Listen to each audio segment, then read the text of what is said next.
jump in, you can do that. We are on the live stream, right? We're on the live stream? Yes? Does your microphone work? It does. I was letting you. You're the host. Hell, I'm letting you start the show. I was asking you a question. Robert, Lucas, and me here with you until 1 o'clock. F&M Bank Chat open for business. Facebook, YouTube, Twitter, and Twitch if you want to live stream the show. It's funny that I was getting ready to start the show this way anyway, and no sooner did I look up on my televisions, because of who's not at the Masters this year is as big a story as who's at the Masters this year. Why are they showing Tiger highlights? Is it just highlights from Masters past and Tiger's how we're going to lead off? Yeah, because they did show like 4 or 5 other winners right there in that package. Okay, I looked up and just saw Tiger. So it was now they're showing Rory last year. But there's a lot. I feel like there's always going to be Tiger Woods discussion regardless of whether he's participating in the Masters or not. Obviously, that's an outsized story that's kind of looming all over this thing. Have you guys seen who the title sponsor is for the Masters this year? I haven't. It is Mercedes-Benz. Okay. All of the drivers will have an opportunity to win a Mercedes-Benz. Do you know what Mercedes-Benz and a golf ball have in common? What's that, Robert? Tiger Woods can drive a golf ball 300 yards without hitting a tree. It's harsh but fair. Did you come up with that on the spot? You like that? I like that. I was saving it since last night. Okay. That's terrible. But yeah, so we are hanging out here at the Mint. It's a cool spot. Very cool spot. Great spot to come and watch the Masters all weekend long. Good food, great deals. They have one particular cocktail deal for $5 a pop throughout the course of Masters weekend. Come place your bets. And there are not many better viewing situations in I'm still calling this the Middle Tennessee area. It took 35 minutes to get up here. You can't call it the Middle Tennessee. I mean, we're 400 yards inside the state of Kentucky. It's the area. We're at 400 yards. We are a Tiger Woods drive inside the state of Kentucky, but very, very easy drive and a great situation to watch all the action this weekend as Patrick Reed currently is atop the leaderboard at 3 under, tied with Tommy Fleetwood through 4 holes. So we will keep you updated on the Masters throughout the course of our show today. You got Laura Rutledge and The Miz. Are we doing WWE mixed in with the Masters? What's going on here? I mean, hell, they're bringing everybody else in. You got Jason Kelsey, you got Burt Kreischer, they're just bringing anybody who has nothing to do with golf in. Oh, really? So, how do the golf people feel about that? That feels like something. Oh, yeah. I mean, at least the Miz golfs. Kirby off mic, not happy. Okay, yeah. So Augusta National feels kind of like the sacred cow for the golf people.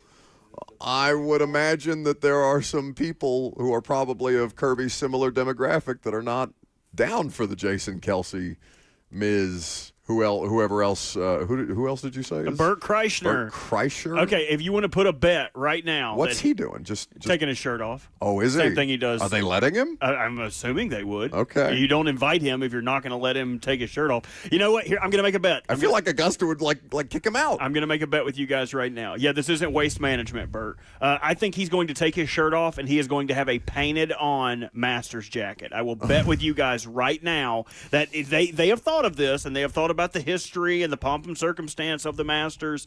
He will take his shirt off and he will have a painted-on green jacket. Okay, what are we betting?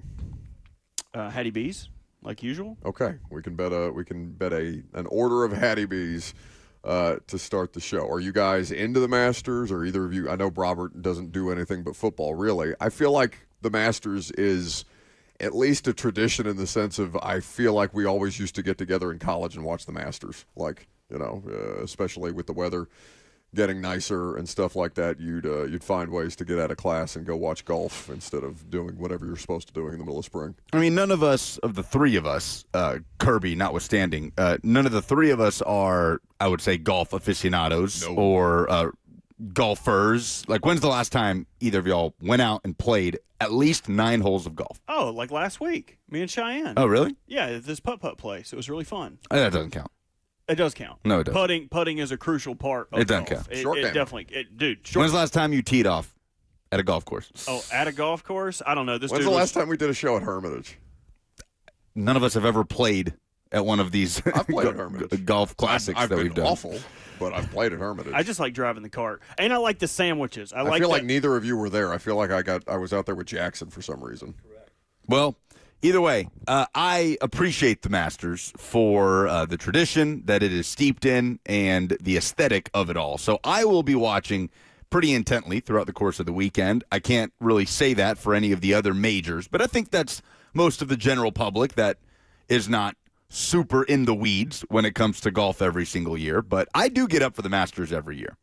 Do you think I'm doing the sport a disservice by starting off talking about the Masters today with Tiger Woods? Yes, but that's the only way you, and to be fair, me, that's the only way we know how to really talk about the Masters. Yeah, I'm not going to analyze it. We're going to have Brett Kern tomorrow. Yeah, Brett Kern will do it for us tomorrow. We'll have Brett break down the golf. But it is, to be clear, the laziest way to do Masters analysis. Yeah, hey, for Tiger's sure. not there when Tiger hasn't been relevant at the Masters in We don't quite have the some sound time. on in this studio of all these. I mean, how many TVs are there in front of us? There's, 8. Jesus. 8 TVs. Overstimulation. They're all on the same channel, For too. some Like, reason, can we mix Lucas's it up? head is. Can I get Wheel of Fortune on one of these, or Price is Right? What's going on what's the old school cartoon channel? Boomerang. Maybe some Tom and Jerry. Yeah, I think I'd okay. like some Tom and Jerry throughout the course of the show today.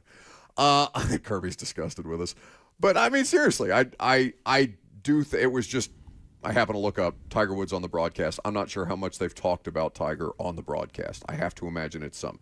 Is it the laziest version? Yes. Does it still have the broadest appeal to the most amount of people who would have any level of interest in golf? I think so.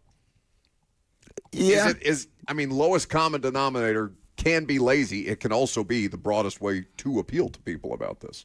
For God's sakes, the President of the United States is, breaking the news of whether or not Tiger is going to be at the Masters this year. Well, he was on the phone with him. Well, I think that was I don't before. know. Yeah, they were talking. They were discussing it. Donald Trump, golf insider. I I mean, I feel like he would love that job. It's a good guy to have. I feel like he would love that job. So anyway, we're hanging out here throughout the course of the show. Blaine and Zach are also going to be out here today, keeping you up to date with Masters coverage. 615-737-1045 is how you jump in throughout the course of the show. We're going to get to some Greg Cosell analysis a little later on. We're continuing to do previews of the various positions 2 weeks until the draft from today. From today.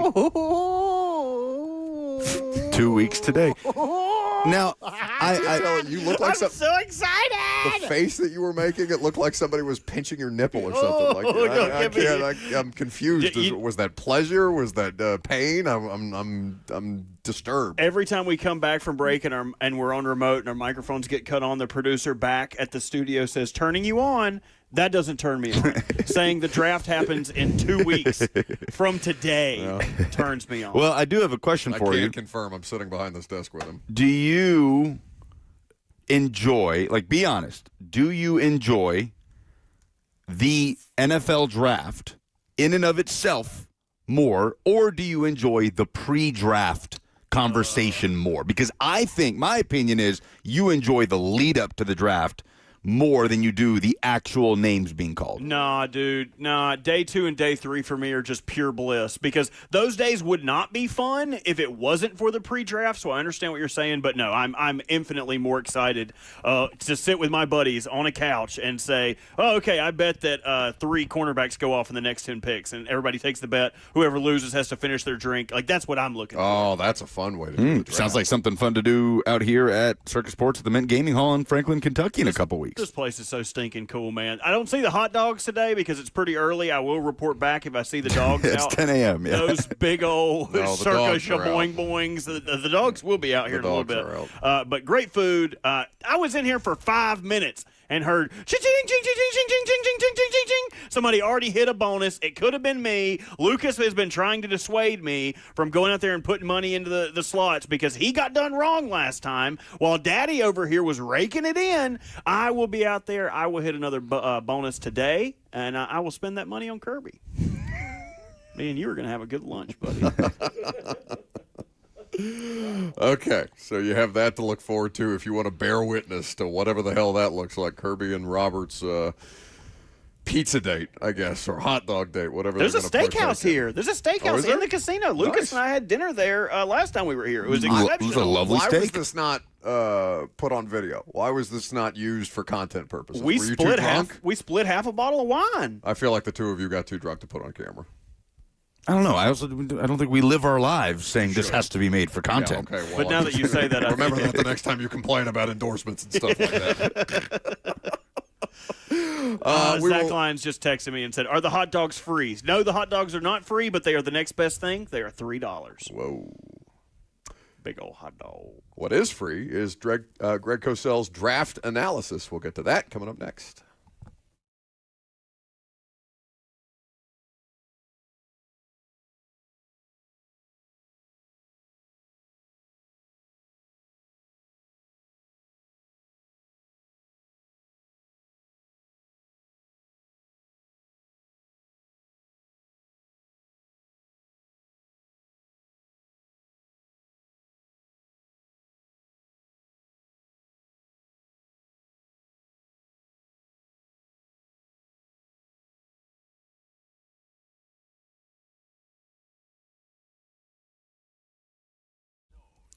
The Tennessee Men's Clinic is here to help you like they've helped so many guys over the course of the last decade, because performance issues are no joke. It can affect your mental well-being. It can affect your relationships. It can even affect you at work.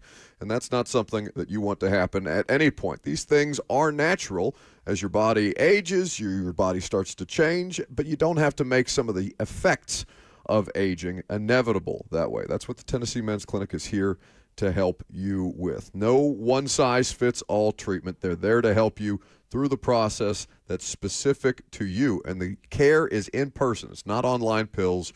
You're not being sold something that's unsafe or generic because, of course, these things can have side effects. The Tennessee Men's Clinic is here to help you through that process at any point and make sure you get the treatment that you deserve to get you operating correctly. The TennesseeMen'sClinic.com for more information. Again, TennesseeMen'sClinic.com.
Welcome back to the show, fueled by Hattie B's Hot Chicken, the best hot chicken in the world. We did off-ball linebackers today on the Install Podcast. We're doing positional previews every episode until the NFL Draft, which is in 2 weeks from today. Of course, in 3 weeks from tomorrow, we will have the Install live with Greg Cosell here in Nashville, breaking it down, the free agents, the soon-to-be Titans 2026 draft class. It's going to be a great night. Friday, May the 1st. Get your tickets at 1045thezone.com. We're also going to start doing some cool stuff on draft-related stuff on primetime. Right, Robert? That is right. Hopefully tonight we have Teron Davenport on, talk a little draft. I love talking with him at the Combine. He was one of the first dudes that I saw talking about Ephesians Prysock, so I can't wait to talk about day 3 corners with Teron tonight on primetime. Oh, my God. I feel like I should just get out of the way and let the two of you have a conversation. I'm happy to take the night off, and the two of you can host primetime tonight. Ooh. But we do like talking draft with TD, so we'll look forward to that. We'll have a few more of those ahead of the draft in the coming weeks. But today, as I mentioned, off-ball linebackers, not necessarily, I think, a position that Titans fans feel is a need, but it's still worth talking about given that some of the players that are there. Here's Cosell.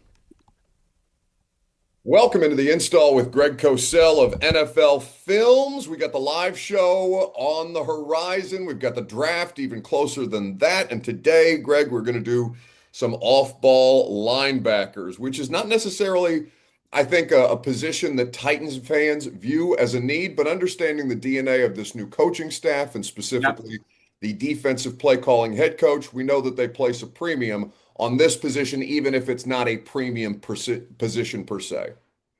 And, you make a great point there, Buck, because obviously Robert Saleh, given his background with the 49ers, he's seen outstanding stacked backer play, and not that the Fred Warners come along very often, because they don't. But obviously there's a certain standard that Saleh has seen, and he would like to get as close to that standard as possible. So you never know, with a new coach, when a new staff comes in and evaluates the talent, and, because they watch every game from the previous year. I assume fans understand that's one of the first things that a new staff does, is they evaluate their own players in just ridiculous detail. And, they may look at a guy and say, hey, that guy's okay, but you know what? He's not really exactly what we want in our system. So those are the things you never know. And they're not going to make a public announcement about that, but you just never know that.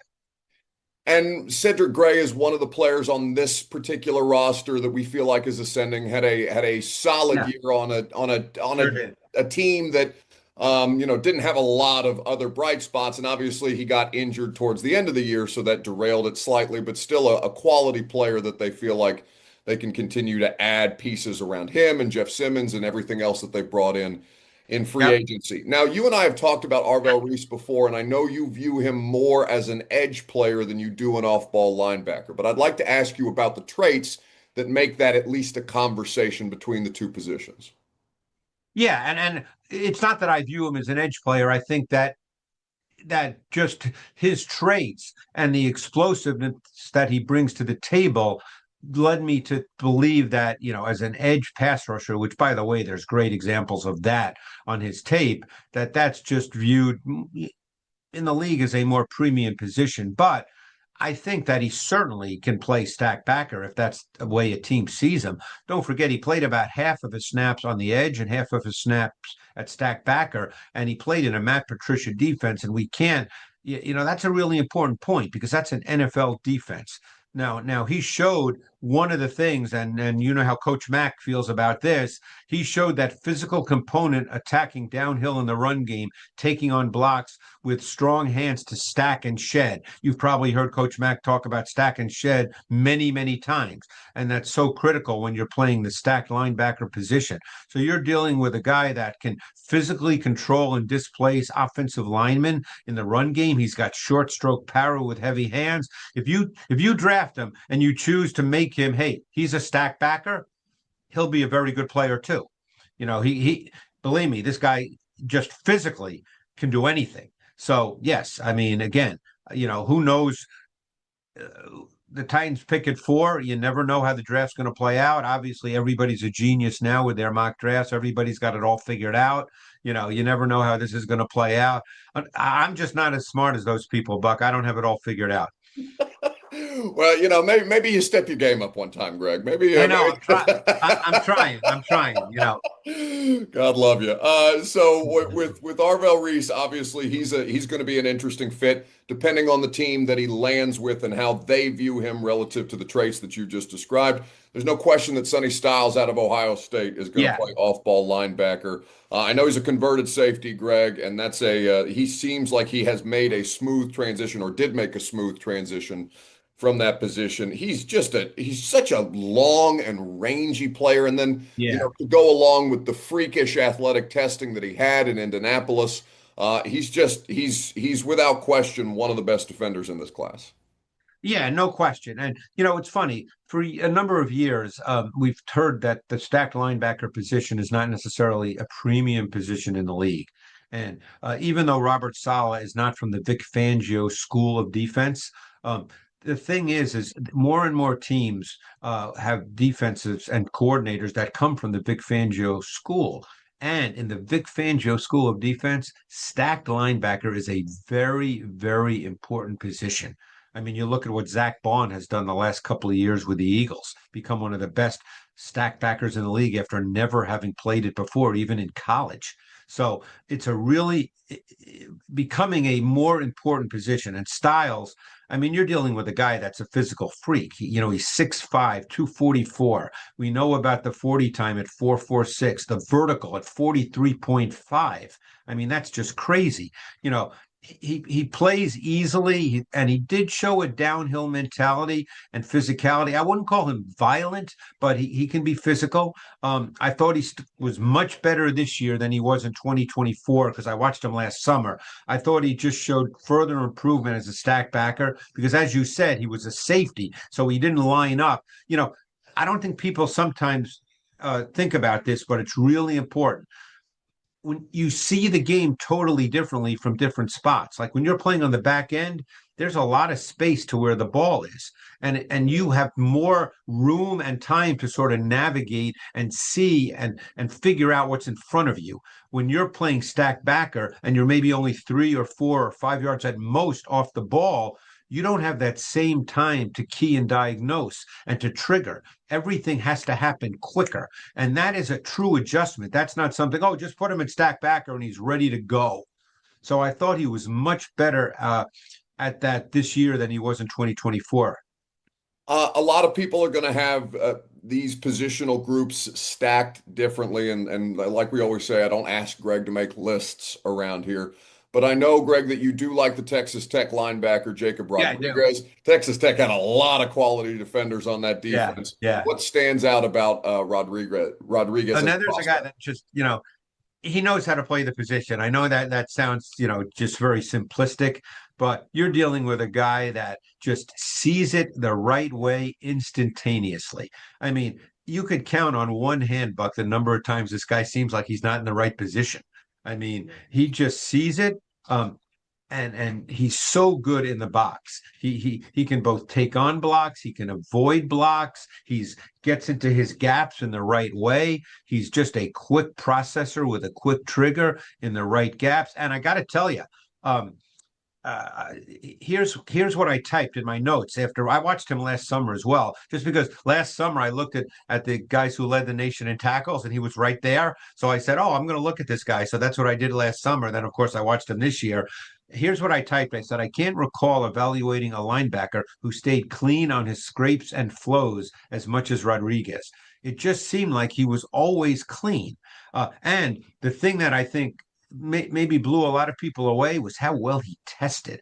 I mean, he ran a 4.57 and had a 38.5 vertical, and his 28-yard shuttle was 4.19, which is really good. So he showed better pure athleticism than I think people thought, and I would put myself in that category because I didn't necessarily think that he was a truly high-level athlete. And he's not the best athlete at stack backer in the class, but he's a much better athlete than than I think we all thought. And I really like this player a lot. He just strikes me as a guy you put in at stack backer, and you know what? You're good to go. Yeah, and I want to go back to what you said about the instinctual nature of his game, Greg, Yeah. because I know that coaches there are some things like whether you're a beat late off the snap or in your pass rush or key in diagnosing as an off-ball linebacker, like that instinctual quality is something that you can't really coach, and I'm sure that you've had conversations with coaches Yeah. about what a Yeah. quality that is to find in any player, regardless of position. And you know what? You could make the argument easily, Buck, that particular trait and attribute is more important at the stack backer position than just sheer athleticism. Because everything when you're playing stack backer is about what you see and how fast you see it. Because it's all for offensive linemen working up to you, it's all about angles and leverage. And if you can defeat angles or you can be proactive in attacking them when they're not quite ready to block you with force, then you win the battle. You don't have to be the best athlete in the world to do that. So it's all about how quickly you see that and process it. And Rodriguez is as good as there is in this draft class, in my view. So from Rodriguez to somebody like CJ Allen or Anthony Hill, where are the differentiating Yeah. factors between those players? Because those names are going to come up a lot in this process too. Well, Anthony Hill, he's a classic case of a guy. I mean, he's just a better athlete than Rodriguez. Um, but Anthony Hill is a very interesting guy because I thought his tape in 2025 was overall better than 2024. I mean, he's a sudden explosive athlete. Okay. He's got twitch to his movement. You see it immediately. He's got really good size. He's aggressive attacking downhill. Um, but there were too many times I thought, and I know there's disagreement on this. I'm just telling you what I saw on tape. I thought there were too many snaps where he was aggressive without any real calculation. Like he just went, and it didn't seem like, you spoke about and the overused word, but it's true in the case of Rodriguez, without any true instinct. He just went. And his athleticism, his urgency always stood out, but that often disguised what I thought was a lack of play recognition. And I think that's an area in which he would have to improve to become a true impact player. Now, because he is so athletic, he will always make some wow plays. So you can, if you put on highlights of Anthony Hillbuck, and I'm sure you've seen him. He's in the SEC. I'm sure you've seen him. You'll go, wow, this guy looks really, really good doing what he does. But those are highlights. When you watch every single play, and that's what I do, as I'm not watching highlights. I'm watching every single play. It doesn't show up quite the same way. When you describe that and in your tape study, Greg, and I'm not comparing them as players, but when you talk about that kind of a player, one pops into my mind that recently came through Tennessee, Kenneth Murray, who Uh, was a high level athlete and Great obviously example. never really figured out the other components to be successful, highly successful at the NFL level. That Buck is I think, a really good analogy because I remember the year Murray came out. He came out with Patrick Queen. And watching the tape of both guys, I just was like, wow, Murray is just a superior athlete. He's 6'3, 245. You've obviously seen him in person because he was in Tennessee. And now he's with his third or fourth team, and he's still not an old player, but yet he just, for a guy with that body and those athletic traits, for him not to be able to really find a home as a starting stack backer. And again, I don't want to make the direct comparison with Anthony Hill, but that's sometimes guys who are great athletes, if they don't see it, it doesn't matter how great an athlete they are. Yeah, no, to your point, it's not so much a player comparison or Anthony Hill looks like he could be Kenneth Murray, but just almost like a cautionary. I don't even want to Yeah. call it a cautionary tale because he's Yeah. still in the league, he's still playing Right. Kenneth Yeah. Murray, but it's just one of those things. Okay, this is where his ceiling might be if he can't get the other Right. components of the game. Right. And because I don't know Anthony Hill and I certainly don't know his work habits or anything like that, I don't want to sit here and say it's never going to happen. There are coaches who believe that, hey, if a guy doesn't have great instincts, that he's never going to have them. I can't speak to whether it's truly instincts or whether there's another factor involved. I just felt watching Hill that there were too many snaps where there just didn't seem to be a sense of calculated movement. The movement's phenomenal. I mean, there's no denying that. The movement's phenomenal. So I mentioned C.J. Allen. Jay Galday is somebody from Cincinnati who's Yeah, he's also going to get mentioned in this conversation of guys, prospects at yeah, off-ball linebacker that will be yeah. considered day one or day two type of guys. Galladay is a fascinating guy because he's another guy that's really, really a little freakishly athletic because of his size. I mean, you're dealing with a guy that is over 6'4". He weighs 239, really good athlete as well. The way he was used at Cincinnati, he played multiple positions. He played stack backer. He played outside the box quite a bit. He aligned on the ball on the edge. He was an overhang defender. He aligned over number 3 to trips when there were 3 receivers to one side. Um, you know, he's a very intriguing player because of the size, speed, athleticism, aggressiveness profile. His playing personality with that motor and the energy and the relentlessness. I mean, this guy's competitive. He's tenacious. He's a fun player to watch. So the question is, if you draft him, what is he? And I think different coaches will see him differently. He's going to be a linebacker. It's not like he's a safety or anything. He's going to be a linebacker. So the question is, will he be seen as a strong side linebacker? And again, a lot of these delineations are dependent on team and scheme, as you well know. How teams, is someone like Robert Saleh, and again, not a direct comparison, so I don't want people to fall off their chair here, or whatever they're doing when they see this. Is someone like Robert Saleh going to see Goldie and think, oh, he's so athletic, and assuming he's a smart kid, that he could become Fred Warner in my defense. And again, I don't want to say, you know what I'm saying, but we're dealing with a guy that's 6'4.5", 239. He is a big athletic guy.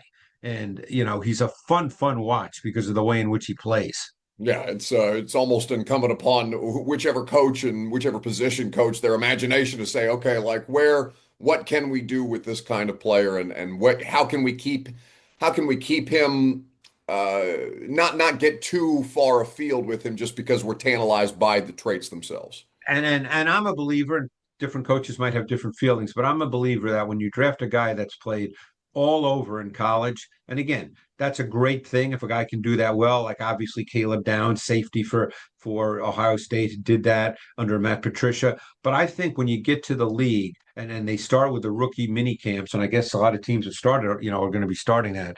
It's going on. Yeah. You got to obviously not the draft choices, but you got to put a guy at a position. You can't say to me, you can't on Monday put him in one position, Tuesday put him in another position, and Wednesday put him in another position. Because how does he learn how to, do you feel then comfortable trusting him with anything? Right. You gotta feel like you can trust him not to make mistakes. For defensive coaches, it's more about trust and not making mistakes. Yeah. I guess we have talked since I came back from owners meetings, Greg, but I went around and asked a number of different coaches, both at the NFC and AFC breakfasts, like basically what's your view on player development for young guys, especially guys where you've got some versatility, and the versatility is a plus when you're considering, okay, do I want to add this player without, getting them to a point or overwhelming them to where you can clearly tell they're swimming. Right. That's a great question. That is a portion of the install with Greg Cosell. If you want to hear the rest of the podcast, you can go check it out wherever you get your podcast. Some really good dialogue about the off-ball linebackers and why somebody like Sonny Styles would make a ton of sense for a team like the Titans at 4. 615-737-1045 is the number. If you want to jump in, we can react to what Greg had to say about these off-ball linebackers hanging out here at the Circus Sports Studio in Franklin, Kentucky. I'm Buck Rising. It's 104.5 The Zone.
Welcome back to the show, fueled by Hattie B's Hot Chicken. The parade of celebrities on the ESPN portion of the telecast continues. I got Saquon Barkley hanging out at the Masters now. Seems like they're leaning as much into can we put as many NFL-adjacent people on our broadcast as humanly possible, right? Jason Kelsey, Laura Rutledge. Lucas didn't know that Jeff Darlington has been a part of the Masters coverage for years at this point. He was the one that broke the Scotty Scheffler story. He's the one in the parking lot. Just happened to be, pulling into work that day to do his live hit, and he sees Scotty Scheffler being pinned up against a cop car. That would be such a wild sight to see. Like, just starting your day. Scotty's calling out to Jeff Darlington, be like, hey, can you help me? Yeah, he's just videotaping him. Sun hasn't even come up yet. And of all people, Scotty Scheffler, and I mean this as a compliment, the least interesting person in golf. No charisma. What is the opposite? But I have so much respect for it. Like, I have so much respect for him as a human being for giving zero damns about anything in the world when it comes to his public perception other than golf. Oh yeah, he's just a dude. He's just a dad playing golf. Just wants to play golf, man. Isn't he only like 28? Oh, he's like our age. Oh, no, yeah. Okay, no, you're 30 now. All right, he's not our age anymore. I have a different bracket these days. I have friends that went to high school with Scotty Scheffler at Highland Park. So to me, that makes him basically our age. That's crazy. Nah, you can still get drafted. You're a young kid. Me and Buck, by the way, we're going to be dodging. I'll be in Canada. Scotty turns. Oh, you don't think he's the first one out the country? That's what I'm saying. I'm gone. You're totally getting dodged. You're totally dodging, but they're going to put you in a helmet and they're going to shave your head, and you are going to be Private Panzika. Oh no, Panzika. Robert, if I even get a whiff of that happening, I'm in Brazil faster than anybody. You turn because you have multiple here. passports, right? Oh yeah, I'm on a plane. I'm gone. You're the one who's stuck here. I'm not healthy. You don't want me serving this country unless it's in the mess hall peeling potatoes. You proud patriot, you. Scotty turns 30 in June. By the way, I just looked this up. Saquon had a really cool Masters hoodie on. How much do you think that's going for on the secondary market? Oh no, 150. I bet double that. I'm going to say $300. I can get one right now for $250. Okay, that's insane. But it's falling apart, right? Like no, something's wrong with it. It's still in the plastic. It's Fanatics. No. This is just people. They fall off trucks and people put them on eBay because people will pay that stuff. Trying to find Kirby a cheap hoodie. What size hoodie do you wear, Kirby? You haven't won any money yet. Don't be spending your ill-gotten gains that you're going to win on a slot machine here at the Mint Gaming Hall. Don't spend the money before you win the money. I feel like that was your strategy the last time you two were here. Yeah, and I left with $100. And do you know how much money I brought here? $100. That's called breaking even, which means you made money. That's called winning. Breaking even is winning. Yeah, I mean, just identifying some of those things. The idea that the Titans could draft the next Fred Warner and that Robert Saleh could help turn Sonny Styles into the next Fred Warner. I'm not saying that if you're dead set on Jeremiah Love that you should talk yourself out of it for the sake of Sonny Styles. It's just nice for them, as we've talked about several times over, that they have a lot of different options that could go very well for them.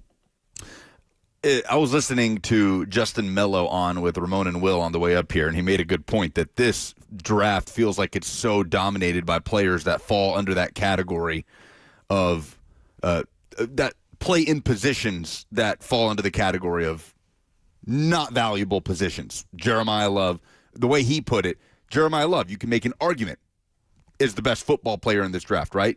There are arguments that Caleb Downs is the best football player in this draft. And Arvell Reese, who figures to move to edge, but for all we know, could end up being an off-ball linebacker. And all those guys, running back, linebacker, safety, play quote-unquote non-valuable positions in the NFL, which reinforces the idea to me that it's like, yeah, man, just take the best player. Well, and drafting non-premium players has worked before, and it has worked in recent history. If you look back to the Detroit Lions, in one draft, taking Jahmyr Gibbs, Jack Campbell in the first round, linebacker and running back, two devalued positions, and then double down in the second round and come back and get Sam Laporta and Brian Branch, tight end and safety. All starters, Pro Bowlers. Right. Jack Campbell just got it for his first All-Pro last season. So, I mean, there have been success stories of taking non-premium positions, and the Lions did the extreme and drafted 4 of them with their first 4 picks in that draft. But it's about is the team able to capitalize or take advantage of taking a non-premium player? Are the Titans in position to do that right now? Especially when you look at the fact of, is this draft a plan for the future draft, or is this a get better right now draft? Okay, well, do you think that they were in a similar position as those Lions teams? Because I would say no. They had invested a lot, and I get the pushback on this version of the conversation. You just need to add good football players. I'm not saying throw all of your other philosophical preferences or beliefs or draft tenets that you want your organization to be built by. I'm not saying abandon everything you know for the sake of just taking a football player at off-ball linebacker that might be better than a football player at wide receiver, because just take the good football player. But they are in a situation where I'm not bent out of shape if they take the running back or the off-ball linebacker or the wide receiver or one of the edge guys. You know, maybe as good a possible edge option as you have. If you're not in on Reuben Bain and Reuben Bain's the edge option that's there, okay, then take the better player at the other position. I don't know if y'all saw this. I sent it in. It's just a Titans fan on Twitter with the name Jacob Bowman, who did an exercise where he took every running back selected in the top 15 from the 2015 through 2025 drafts. I mean, to give him credit, at Bowman Talks NFL is the Twitter handle. Okay. Every single one, going back to Titans 2015. Titans fan. Rams drafted Todd Gurley with the number 10 overall pick. They went 6-10, picked 10, drafted Gurley, and went 7-9 the year after. So not a dramatic improvement. 2015, same draft, the Chargers, who went 9-7, drafted Melvin Gordon at pick 15 and dropped off and went 4-12. Ezekiel Elliott. The Cowboys went 4-12 to have the number 4 pick in the 2016 draft. They drafted Zeke. They went 13-3 the year after. In 2017, the Jags went 3-13 and had the number 4 pick. They drafted Leonard Fournette and went 10-6 the year after. The Panthers went 6-10, had the number 8 pick, drafted McCaffrey, and went 11-5 the year after. So there's multiple examples of bad teams taking the quote-unquote non-valuable position of running back high in the draft, like the number 4 pick, Elliott, Fournette, top 10 picks like McCaffrey, top 5 picks like Barkley, and saw improvement. So his overarching point, to not sit here and read every single one, sure, is that 6 of the, 9 teams got better, that their win total improved. 1 had the same record, the Falcons, after drafting Bijan, and only 2 had less wins the next season after drafting a running back in the top 15. They were the Raiders this past year and the Chargers after drafting Melvin Gordon. And there's a ton of factors there. But yeah, we can get into how a Titans fan would have to justify, or if there's really any justification necessary for Jeremiah Love at 4. We can do that later. Lucas, I know you have a Zoom call with BJ Callahan, so Robert and I can have that conversation later on in the show. We will get into, I don't know, this may be the point where I lose the two of you for the rest of the day, but you want to talk about the Masters menu? yes. Okay. Food talk next.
It is 11 o'clock. Good morning from the Circus Sports at the Mint Kentucky Downs studio in Franklin, Kentucky. I'm Lucas Panzica. The first round of the Masters is in progress at Augusta National, and Kurt Kitayama is atop the leaderboard, 4 under through 10. Patrick Reed and Tommy Fleetwood, 1 stroke back through 7. Rory McIlroy, last year's champion, teed off earlier this morning, is currently even through 5 holes. The Nashville Predators are on the road tonight.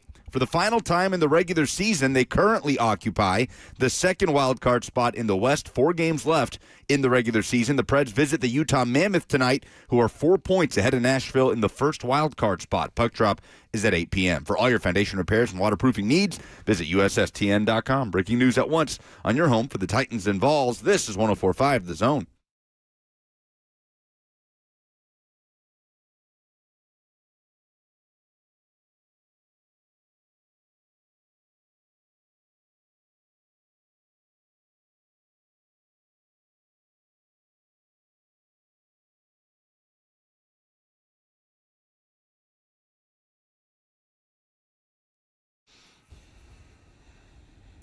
Masters coverage is all over the televisions, all over the screens, but the only thing I can get Lucas and Robert to care about is what's on the menu. Welcome back for the second hour of the show, fueled by Hattie B's Hot Chicken. No Hattie B's.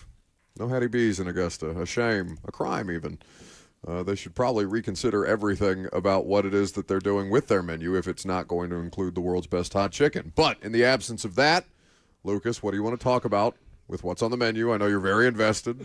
I mean, this is a token Masters discussion, Sure. right? Every year, the Masters menu simply must be talked about. I think the Masters and Augusta National deserve credit every year, as we were talking off the air about the way FIFA is price gouging and scamming consumers for the World Cup this summer.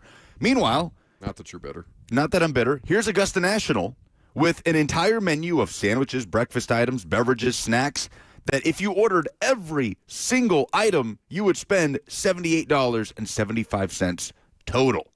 Mad respect for Augusta National continuing this fine tradition of a $1.50 egg salad sandwich, a $1.50 pimento cheese sandwich, a $3 pork barbecue sandwich. They added last year a savory tomato pie for $3. I mean, You guys ever had a tomato pie before? So describe a tomato pie that you're thinking of. Okay, tomato pie, it's like regular pie crust, tomatoes, mayonnaise, cheddar cheese. You kind of mix it all up, but it's not like diced tomatoes. It is whole slices of tomatoes. And they bake it, and the juices, like the acidity from the tomatoes and the cheese and the mayonnaise, it's all so good. Like if you love a classic Southern tomato sandwich, like white bread, mayonnaise, tomato, salt and pepper, you'll love a tomato pie. Now, this is like an empanada with tomatoes on the inside. See, I'm cool with that too. I mean, it's still fried pastry, right? I mean, the inside is really what matters. It's a good texture. They look at Texture mix. I just can't help but think they're really missing the mark here, like not having a Hattie B's hot chicken slider on the menu. Sponsor a hole. That would hit so hard, because look at everything else on this menu. Everything else is very tame. Everything else is very, like, I'm not going to say bland, but like egg salad sandwich, barbecue sandwich, Ham and cheese. Well, there's a theme there if you look at the crowd at Augusta. It's very caucastic. Doesn't look like a very spicy crowd. Maybe they want to spice it up just a little bit. What's the spiciest item on? I mean, it's the pimento cheese. It's pimento cheese. Has to be. Yeah. Has to be. My God. Yes. So, I mean, chicken salad on honey wheat, $3. The Masters Club, $3. Breakfast sandwich, $3. Blueberry muffin for $2.50. Chicken biscuit for $3. I never thought about how bland this menu is. What is? But I could crush probably 15 of those egg salad sandwiches. Dude, that's the number one thing I would go for, too. I know everybody makes a huge deal about the pimento cheese, and I love pimento cheese sandwiches, but the egg salad looks so thick. Like, it's so much egg salad. I don't think I've ever had egg salad. I've had chicken salad. You've never, dude. I've had tuna salad. You've got to give it a shot. I don't think I've had egg salad. You've got to give it a shot, because the amount of egg salad on these sandwiches is like 3 fingers thick. Whoa. Like, and I don't know about that ratio. With the white bread, it's perfect. Okay. It is a perfect soft bite. It takes me back to my dad taking us fishing. He used to do one of two things. He would pack us 4 or 5 egg salad sandwiches, or he would go to I don't even know. Well, they sponsor sometimes in the football season. Hardee's. He would go to Hardee's and get 3 mushroom Swiss burgers and cut them in half with his knife. So when we were fishing, we were either eating mushroom Swiss burgers or egg salad sandwiches. I love that. That's great. That's core memories right there. Yeah, I'm with you. I think I would still lean towards pimento cheese, but I do love a good egg salad sandwich with the right ratio because things can get too eggy That's sometimes. what I'm saying. I'm not a fan of like a bacon, egg, and cheese that's just too eggy. I want a little less on the egg side of things from a texture perspective. But, okay, $5. How y'all spending it? Ooh. Like we get $5 to spend? Let me pull it up. All right, so... I mean, there's snacks, there's apple slices. I got to have a coffee, which feels like a waste of $2. It is. Yeah, I'm not doing that. BYOE, bring your own energy, dude. No, I Come gotta on. have a coffee. Well, get it before you get there. Okay, maybe so, but I'm gonna need a coffee out there at some point. $2 are going to coffee. What's 50 cents? This is this is after the morning. Like this is in between holes. All right. Like let's say it's 12:30 p.m. You just need to go get something to eat. You got a $5 bill. I feel like I want to try the barbecue sandwich. Kirby, do you know what a crow's nest drink is at the Masters? Let's find out. Look it up. It's $6, which would blow our whole budget. We'd have to put all our budgets together just to get 2 of them. But it's a beer. Okay, so not even like a cool little transfusion drink they're doing or something like that. Exclusive proprietary wheat ale beer. So the Masters replaced Blue Moon with their own beer. Terrible decision. I'll tell you who is doing a good Blue Moon. A transfusion drink. Who is that? For $5. Who is that? The Mint Gaming Hall. Whoa. Right here in Franklin, Kentucky, where we are, where you can see us on the F&M Bank chat on 104.5 The Zone TV. This palatial viewing experience behind us. It's like we're transported to Vegas with 1,700 square feet of televisions, high definition, to watch the Masters all weekend, to play some bets, to play some slots. Great food out here as well, and great drink deals. $5 transfusion cocktails out here. $5 to spend, dude. I think this is a tough one for me. I'm definitely getting a egg salad sandwich, but the only other thing that is $1.50 would be a pimento cheese sandwich. So I think I'm going to double down, get 2 egg salad sandwiches, and get a Pepsi Zero, or a Pepsi Max, if you will. You're not a pimento cheese person? I like pimento cheese, but that egg salad just looks like it slaps, dude. It looks like it's so, especially being out there all day, just like a cold sandwich. How good is this muffin that it's $2.50 on a menu full of things that are $1.50? Dude, That's a good point. That's the only overpriced thing on the menu, I would say. You is have a muffin. the eye. Do you just naturally get drawn to the most expensive, ridiculous, useless things? What could possibly be, what ratio to value versus what it is could be most off? That's what I'm going to buy. Buck's like, on this menu where everything, you could get a Masters Club sandwich for $3, chicken salad for $3. Buck's like, a parfait for $8? I'll have that. The Georgia peach ice cream sandwich sounds I gotta heavenly. have one of those. An acai bowl for $14? Sounds good. Where are you getting them for $14? No, that's at the Masters. Do they have cardboard shavings in them? $14. That's Masters prices. Get out of here. Did you guys look at Rory's Masters Club dinner? Oh. Yeah, it was fantastic. This is a hitter. See, I think this is the real conversation. Read his, but then I want to know what y'all's Masters dinners would be. For the appetizers, peach and ricotta flatbread, which sounds delightful. A little balsamic, a little hot honey, a little basil. You've got rock shrimp tempura with a creamy, spicy sauce. Bacon-wrapped dates, which is such a great pull. Goat cheese, almonds. I feel like most people might be reticent to try something like that. No, that sounds lovely. That combination of flavors, that's going to hit. And then grilled elk sliders. I've never had elk. Yeah, me neither. But it comes with a caramelized onion jam and roasted garlic aioli. Please don't make sexual sounds into my ear while I'm talking about food. Elk is just a buff deer, by the way. But I like venison. Yeah, you would. If it's done right. I'm assuming that this is not, this is not roadkill. Okay, instead of all of us giving our Masters menus, what if we each had to give a portion of the course? So let's say I was doing appetizers, Lucas was doing first course, Buck was doing main course, and we can agree on a dessert. Okay. I can start. Give me your appetizers. Oysters Rockefeller for one. Then I would go with the cheese sticks from who does the triple dipper? I want one. Chili's. I want a Chili's cheese stick, but they look like a toaster strudel. Have you guys ever seen them? They're like a hash brown sized cheese stick. So Oysters Rockefeller, triple dipper cheese sticks. You're gonna be so sick. Some maybe some Hattie B's fried pickles. Oh no, I would the chicken skins. Stay in your lane, all right? Yeah, Your first. All right. I'm sorry. Stay in your lane. I want fresh. Look at the way he edged in on you when we started talking about food. What if we did? He's like, no, your food opinions are inferior. What if we do a carbonara? Let me hand make this sauce for this pasta. What about some bruschetta? Wouldn't you like that in that? But shut up, it's not your appetizer. What a food snob. That would be fantastic. Bruschetta would be good. Guy, I had a great idea and you took it from me. Oh no, fresh fried chicken skins, but I want them Hattie B's hot. I want them Hattie B's yes. hot. But to put with the fried chicken skins, I want a what's the place? Asian restaurant with the big horses outside and the lettuce P.F. wrap. Chang's. I want P.F. Chang's The big lettuce horses. wraps. I mean, you knew. I want their Yeah. P.F. Chang's lettuce wrap interior, like the stuff that goes on the inside. You and your lettuce wrap. To then go inside of the fried chicken skins. So you can drop all of that, wrap it up, and just... All right. That's I what you still get. like That's Rory's what- better that's than awesome. yours, but I'm not as fancy as Rory's. God, sorry, I didn't get lobster parfaits for Buck. grilled elk slider. Lobster parfait. I would Oh, Buck wants some caviar from a beluga whale. Like, what am I supposed? That's a mammal. They wouldn't have caviar, goober. I'll say it before Kirby does. Okay, very good. So, for reference, before we hear Lucas's first course, Rory's was a yellowfin tuna carpaccio. Foie gras. Hide the money, A y'all. little toasted baguette. That's right. The poor people are around. Chives. Wow. Chives on the tuna carpaccio. Oh man. That is a banger. Rory's got good food. But a taste. carpaccio has to be mixed with egg yolk, right? Or otherwise it would just be tartare. So I want to know what the egg was.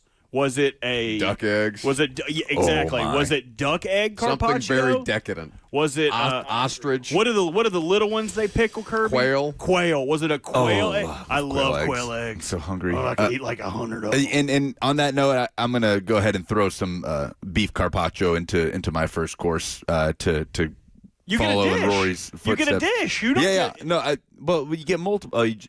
First course is a one. Don't burn All yours right. on the carpaccio. A pasta matriciana. Easy. Some All right. guanciale straight from a pig from your father's farm. Okay, Meat's cool. cured in my basement. Would anyone like to take foot? Are out of you my actively basement? curing meat in your He basement? did. It I was did. incredible. When my dad killed a pig, I was like, hey, or butchered, I guess whatever the politically correct term is. When my dad killed the pigs last season, I was like, hey, my buddy wants some guanciale, which is the meat from the jaw of a pig. And It's hard to find. He just like picked that pig up by his little old ear and scarfed one side off, and it's just two little palm-sized pieces of meat. I took them back to Lucas. He hung them up and made an incredible. What the hell did you make out of them? Guanciale. I bought some curing salts, and you need a few different things. The curing salts, the bay leaves, and whatnot. You leave it in bay the fridge leaves for are a couple useless. days, and then I hung it up in the basement, just a cool area that will stay 50 to 55 degrees for like 3 to 4 weeks. And I used it to make a pasta matriciana. It was incredible. You render that fat, you cook the tomato sauce, and toss it up. You made some bone broth out of the pig bones too, didn't you, or something like that? Or did I get you some different bones? Yeah, different bones. Maybe from the cow. Okay.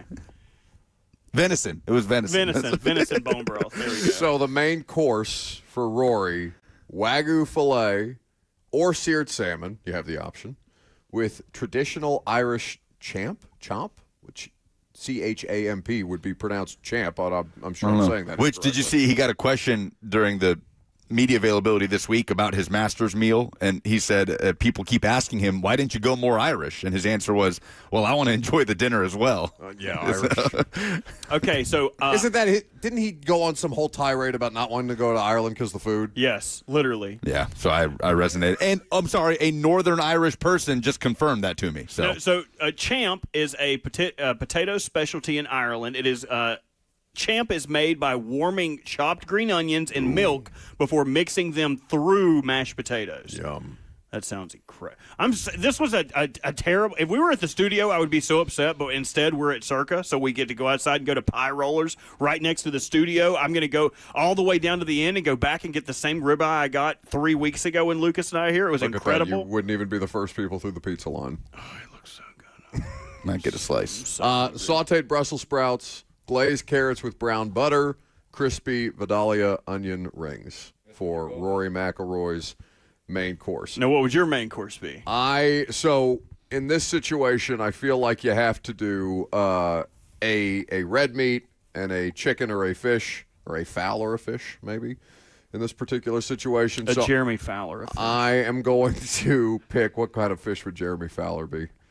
Oh, he would be a grouper, one of those long, flat ones. No, he would be an Airwa. Here, I'll pull him up. Hold on, I got you. Anyway, so I am going to go with a 42-ounce bone-in. Well, I guess it's bone-in if it's a tomahawk, but a tomahawk steak. You're going to do it with a little bit of garlic butter, but you've got a little crawfish in the gravy that comes alongside with it, with the sauce that you do with this tomahawk. Then I like beer can chicken. I know that's a little bit more your speed, but I think Who are you? I like beer can beer chicken. Can chicken. I love beer can chicken. Really? I really do. I would have about as close to a redneck tendency as you're going to get. I would have guessed a million foods before I would have said beer can. I know. Chicken. That's why I went off the board. I like beer can chicken. I don't have it very often. It's not something I'm making with regularity.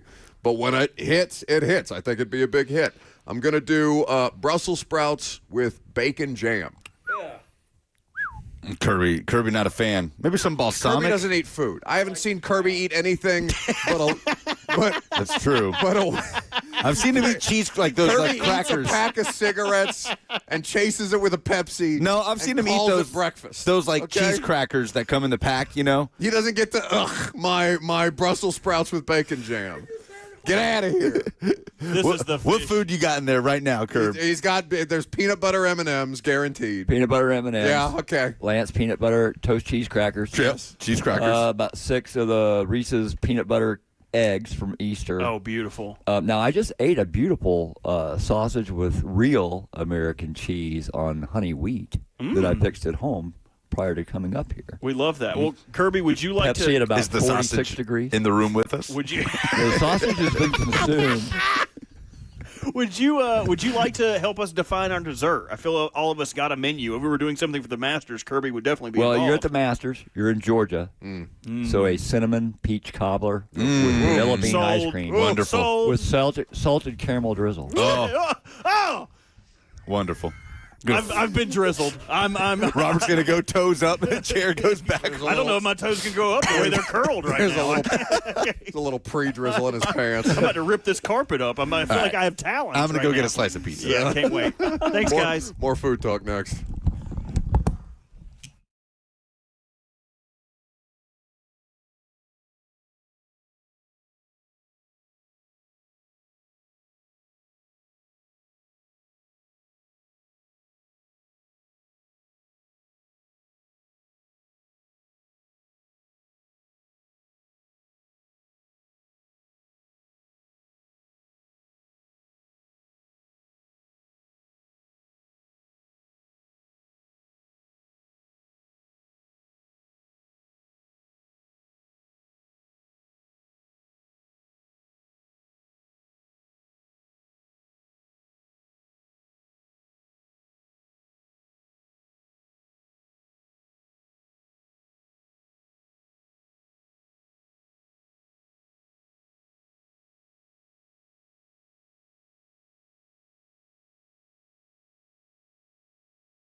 Welcome back to the show, fueled by Hattie B's Hot Chicken, the best hot chicken in the world. You got the spring game coming up this weekend for the Tennessee Volunteers. Eric Kane of VolQuest is here to break it down for us now. Eric, how we living? I'm good, man. How are you? Doing well. We're just taking in some Masters coverage. You a golf guy? Not really, but I appreciate what this week means to so many and so many of my friends that talk to me about it all week long. So I know it's a big deal. Yes, it feels like they try to indoctrinate you every year, and you nod your head, and you smile, and you say, "Yeah, buddy, I get it. I'm fired up for you," and you take it all in. I can respect that perspective. So being around Austin Price hasn't indoctrinated you enough, you would say, just by osmosis? Yeah, I mean, he tries to be, he tries to get me to come on a bunch of things that he likes, and the golf one is just not going to be one. But hey, there is a Tennessee golfer competing this week in the Masters, so I'm keeping tabs on that. It's a pretty neat story. Yeah, absolutely. So with the orange and white spring game coming up this weekend, what's the format look like? Do you guys have any idea, understanding that they did things? It's not going to be televised. They are going to have Vol Network coverage with Ramon and Mike. Obviously, you can hear that here on the Zone across the Vol Network. But what is the understanding that you guys have of the format that we're going to get a chance to at least hear about? Yeah, I think the format is going to be very similar to what it was last year. Pretty much a practice, an open practice with a heavy emphasis on some scrimmaging, some teams, some hopefully some one-on-one, some one-on-two, stuff like that. But, I mean, they'll open it up by doing some individual drills, and they'll go into 7-on-7s. I'm sure they'll do some one-on-ones. They did that last year. And then they spent a little bit of time scrimmaging. So, I mean, it's something that you want to service the fans, no doubt, and, members of the media, because we don't get to see an awful lot of stuff, even when we go to practice for the short time that's allotted. So it's beneficial, but it's going to be super vanilla. I wouldn't expect to see a whole lot of blitzing and dialing it up defensively. I don't think that they're going to open up the playbook completely, but again, it's a chance to go out there and see these two young quarterbacks, which everyone's super focused on. So yeah, I mean the old days of splitting up the team, orange, white, and keeping score and all that. I mean that's why these aren't televised anymore. But it's also a good opportunity to listen, as you pointed out, to the Vol Radio Network, because it's a unique broadcast. It's really interesting. There's going to be a lot of conversation. They're going to have a ton of interviews because the orange and white game is kind of a who's on the sideline. So should be a whole lot of fun, no doubt, if you're listening, but also if you're there in person to get eyes on the Tennessee team for the first time. What observations have you been able to make so far in understanding that there's limited availability during these practices? Yeah, I mean, the stuff I've seen so far, and certainly stuff you've heard of spring practice, I think the defense has really come on. And the conversation was, whenever they hired Jim Knowles, well, that's great, but it's going to take 2 or 3 years before his system's in place and you really start to see results. And, numbers suggested that based on his previous stops. I get it. But, in this day and age, when you can be on the practice field a ton and you'll be with coach and have, all these hours of, film work and on the field work and all that, I don't think that's, that big of a deal anymore. Plus, he brought in a coach on the defensive line and his secondary coach from Penn State. He's a linebackers coach. You brought in 2 defensive linemen from Penn State, a safety from Penn State, and the quarterback of your defense, Amari Campbell, a linebacker from Penn State. So I think that's really accelerated the learning curve, if you will. So hearing some really good things about the defense that's coming along. I think the secondary, some of these guys that didn't have roles last year, the Tim Merritts and the Sidney Waltons and Dylan Lewis's, some of these freshmen last year, I think have really bought in. Idris Farouk, who was a sophomore starter last year, has had an excellent spring practice at safety, a couple of pick sixes. So I think the secondary and the defense is really kind of impressed here early on, and that's what you want to hear. As far as the quarterbacks, I mean, again, we don't get to see an awful lot. I think that everybody's been impressed with how quickly Faison Brandon has adapted to the college game. Again, an early enrollee, 5-star quarterback. I think that he's got a lively arm. He's certainly made some freshman mistakes, but I think they've been impressed with how he's processed information and led the offense and all that in scrimmage settings. George McIntyre, I don't think has been bad, but I think George McIntyre certainly would tell you himself that he wishes he would have some of those performances back in the scrimmage to maybe try to take a lead in this race, or maybe increase the gap between the two, because I don't think that there's a gap between the two right now, and I think you're going to leave spring practice still in the conversation of who's going to be your starting quarterback. Is going to be Faison Brandon or George McIntyre. Eric Kane of VolQuest is here with us on 104.5 The Zone. At _Kaner, where you can follow Eric on Twitter. So when I hear you say that about the quarterbacks, Eric, in my mind, it almost sounds like Faison Brandon has maybe made up any perceived gap that there was from the jump because of the time George McIntyre spent in the offense, even if he wasn't playing last year. So it's hard for me to avoid having this tone set in my mind going into the summer that Faison Brandon's going to have the advantage as arguably the higher ceiling player, the higher profile talent out of high school. Of course, being a true freshman, never an ideal situation to have a true freshman starting at quarterback. But is that a fair assumption to make, that if Faison Brandon has already kind of made up that advantage that McIntyre may have had, that he may end up being in the driver's seat? I think that's a fair assumption to make, simply because, again, he came here. George McIntyre's not played a lot of football, right? Here at Tennessee, he's threw 9 passes last year, but he's been in the system. He knows the coaches, he knows the offense, he knows the system, and all that. So he was ahead in that regard. But leaving spring, I think those two guys are neck and neck. I think those two guys are even. And so if you look at it in that aspect, saying, okay, well, Faison came in, and that perceived gap between the two, Faison's closed it here in spring. And if he keeps up this pace, and knowing that he is a 5-star, he has a lively arm, and he's got all of his intangibles, then yeah, I think it's certainly fair that you can believe that if he keeps up the same pace, that he has a real chance to be Tennessee's starting quarterback. Now, again, George McIntyre's not been bad this spring. I just don't think that he has taken advantage of the couple of advantages that he had coming in spring. I think that there's a couple of performances in the spring scrimmages that he liked to have back. I think he's taken too many sacks, stuff like that. And of course, we'll get to see what they look like out there on Saturday. But I think based on the ground that Faison Brandon is made up as an early enrollee getting here in January, I think it's going to be really exciting in fall camp to see if he can continue to progress, and if so, if he can certainly be the guy for Tennessee. Now, on the other side of the ball, there's been a lot of noise around Chaz Coleman, the edge transfer from Penn State, coming in with high expectations, a high ceiling, obviously an important player for that defense off the edge in 2026.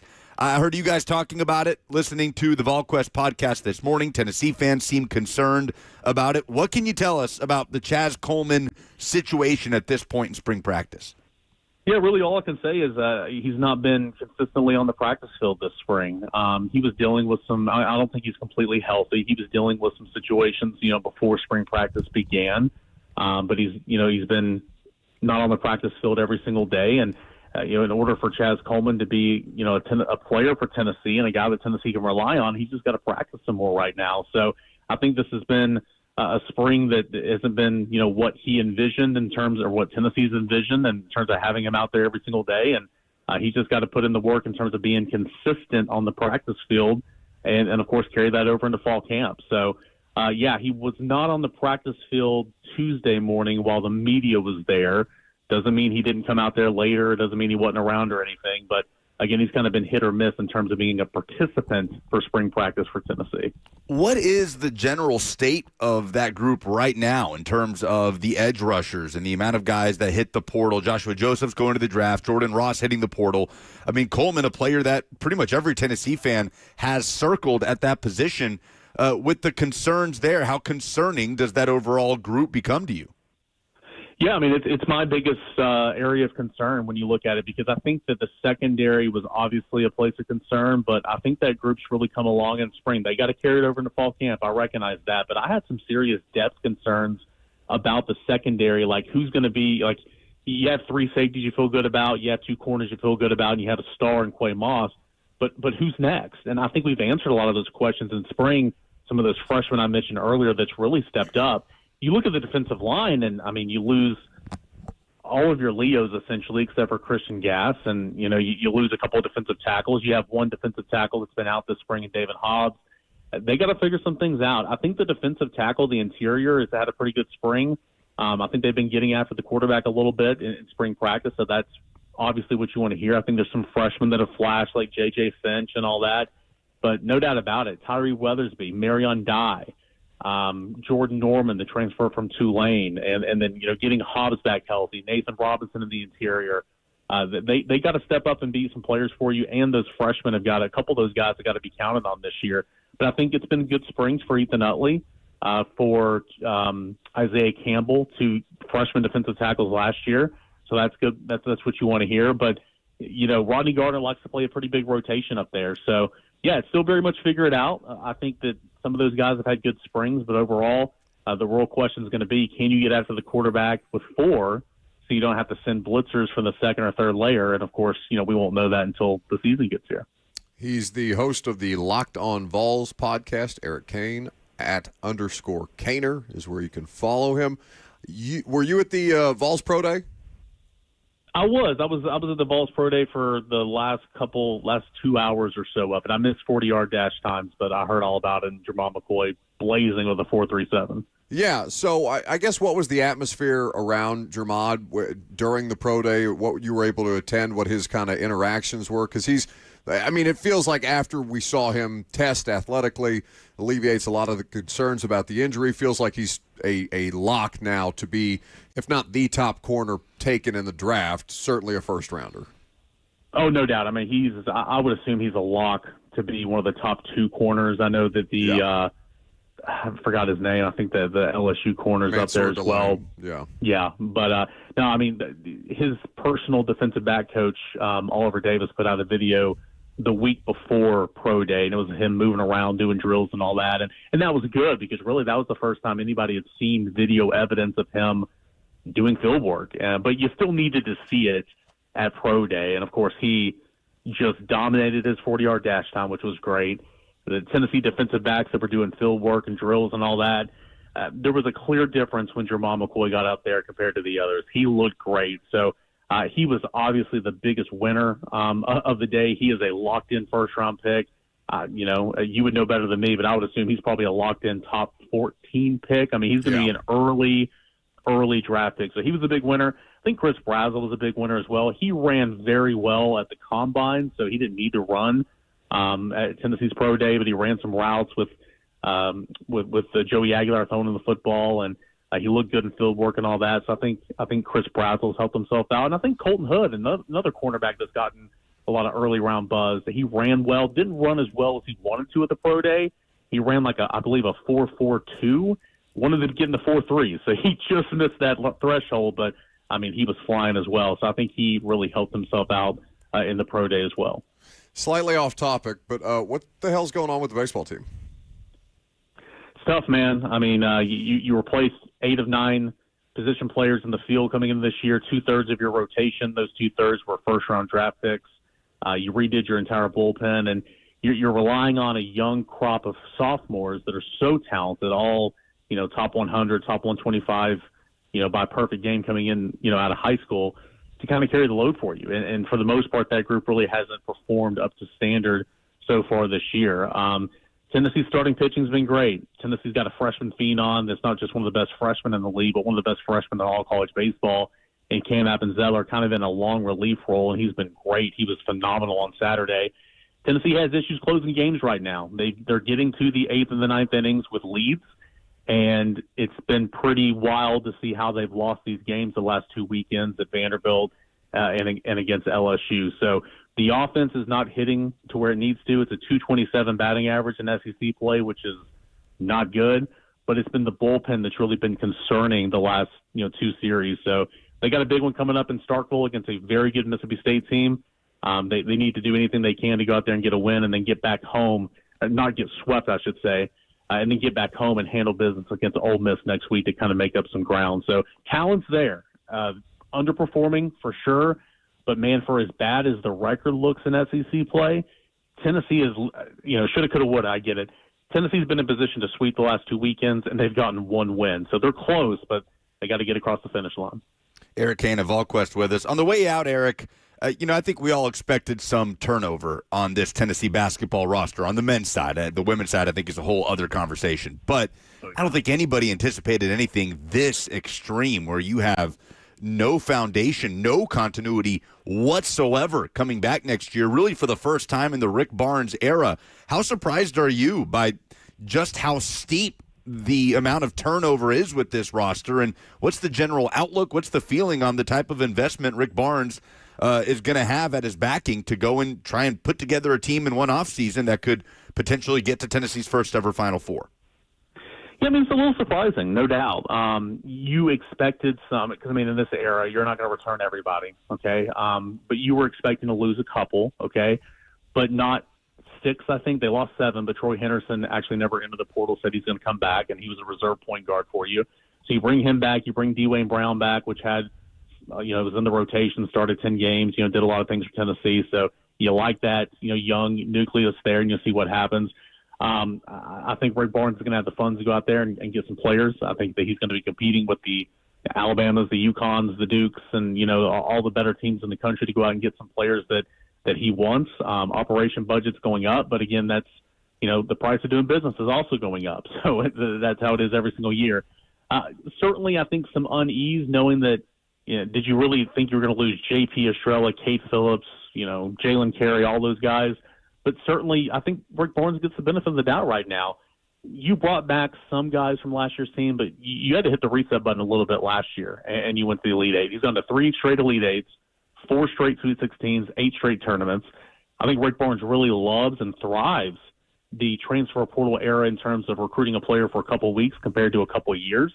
And so I think a lot of people are excited about seeing, what this team could look like here in the next couple of weeks. So, yeah, I mean, I think surprised that you've lost so many, but you're in an era where you have these end of the season meetings. This is what you did well. This is what you got to work on. This is what we envision your role is going to be. And then here's the price tag. And a lot of these guys say, well, thanks. Well, I'm going to go test out my value on the open market. And that's just kind of where we are these days. And it's not just in Tennessee, it's everywhere. So we'll see what happens. Tennessee should have some visitors coming up this weekend, and already one commit in the boat, and we'll see how many more they can get in the next couple of days. Eric, thank you, and enjoy Saturday. Sounds good, guys. Thank you so much. Love you, Eric. That's Eric Kane of VolQuest. He said it back. Did he? No. Why would you say that? He didn't hear you, buddy. He didn't hear you. Bring your pizza back. We have an interesting update in the world of both soccer and college football, a confluence I did not think I would say into a microphone. The SEC and FIFA next.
Welcome back to the show, fueled by Hattie B's Hot Chicken.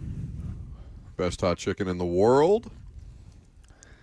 What is the latest happening with the World Cup and the SEC? Did I see that correctly? So, this Did is you get got? Did I get got by something on the internet? What's happening This here? is a great worlds colliding moment here. So, World Cup kicks off June 11th in the United States, Canada, and Mexico, of course. So, teams are playing in the months and weeks leading up to the World Cup. They're pre-World Cup friendlies and tune-ups, right? It's the only chances for these national teams to get together and get on the same page and prepare for, for a lot of them, the biggest moment of their careers, biggest opportunity of their careers. And it's been announced that Argentina will play a pair of friendlies, the, of course, defending World Cup champions from 2022. Wait, are you saying a pair of friendlies, or the team is called para-friendly? No, I'm sorry. That's a very easy mistake to make. That's on me. Argentina will be playing two different friendlies. One. Was it really a dumb question, or could that happen? It was an extremely dumb question. One at Jordan-Hare Stadium in Auburn, Alabama, and another at Kyle Field in Texas A&M. Polymarket Sports put it out there that Argentina is playing at Kyle Field and noted that this would be the biggest stadium by capacity that Lionel Messi has ever played in his career, which is true. I think Kyle Field's 119,000. It's I bigger think than it is. Neyland? It's bigger than Neyland for sure. And Chris Vanini of The Athletic remarked, explaining the concept of college football in its ginormous stadiums to international soccer fans is always fun. And it really is, man. Like, what do they come in there and they're like, "What do you host here? The gladiator game? Are you sending warriors out to battle lions and tigers and rhinoceroses? 119th. Surely it's the biggest city in America. If there's a 119,000 person stadium. Oh no. There's less people that live in the city than there are that fit in the stadium. We got an oil rig and a cult. What do you got? I can relate to this because it really. How old am I? 30? It's been...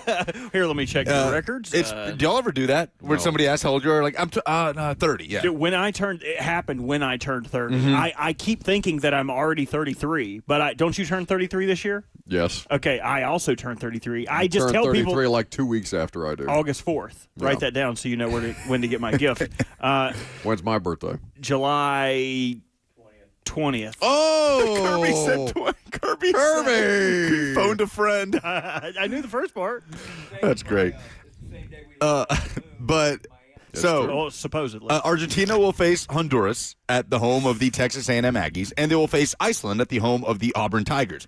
It's not a new concept. Ann Arbor, Michigan has hosted stadiums, and they've packed out friendlies between clubs. Real Madrid and Manchester United played there years back. But College Station.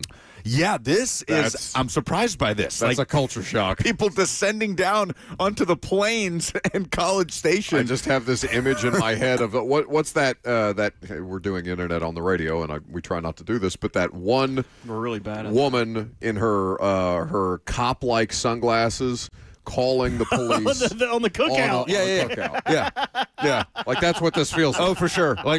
So there's going to be. Did I describe that well enough? Yeah. Okay. Legions of Argentina fans that will be in the U.S. just following the team around. Yeah, I don't know how College Station, Texas is going to handle that. Yeah, and there will be a lot of American fans in these stadiums too, but Kirby said no, there won't. But I have had 30 years of experience now trying to explain to family abroad the concept of college sports. Yeah. I love you at 1 year old being like, goo goo gaga. The whiteboard. And a goo goo gaga. And if you'll see here for my final point, a goo goo. Oh, by the way, Lucas, could you remind me who won the 2002 World Cup? Last one, Brazil won. Really? It was hosted by South Korea and Japan. You see the pain that caused him? It's the last time. Brazil beat Germany in the final. Do you remember who came in third place? I don't remember who came in third place, but that is, was it Croatia? It was Turkey. Turkey. That is the furthest the U.S. furthest the U.S. has ever been in a World Cup was 2002. Really? Lost to Germany in the quarterfinal on very controversial handball that was not called on Germany that should have been. That knocked out the U.S. But it is so funny to explain that concept because it's like, well, hang on a second. You're watching students. These people are packing stadiums to watch college kids play sports. They're amateurs? Yeah. That was a terrible. How I do don't you know. explain the halftime corgi races? Oh, I'm not even gonna. And then they eat attempt. their dogs after, right? Oh, all right. But they With truly a little pork jaw.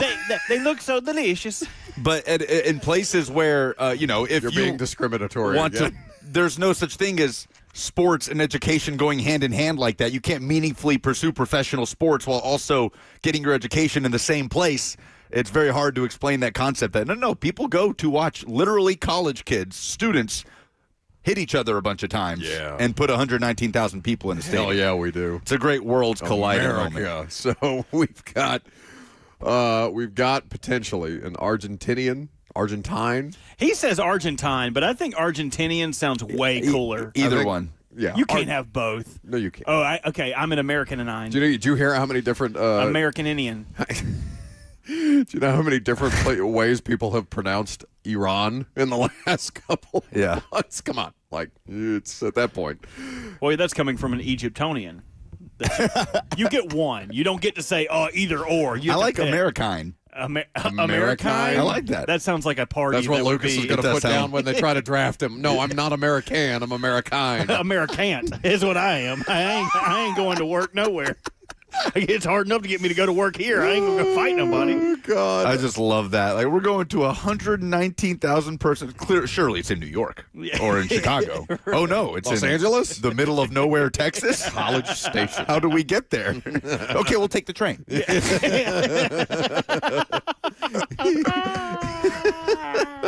Oh no! Oh, there's no train.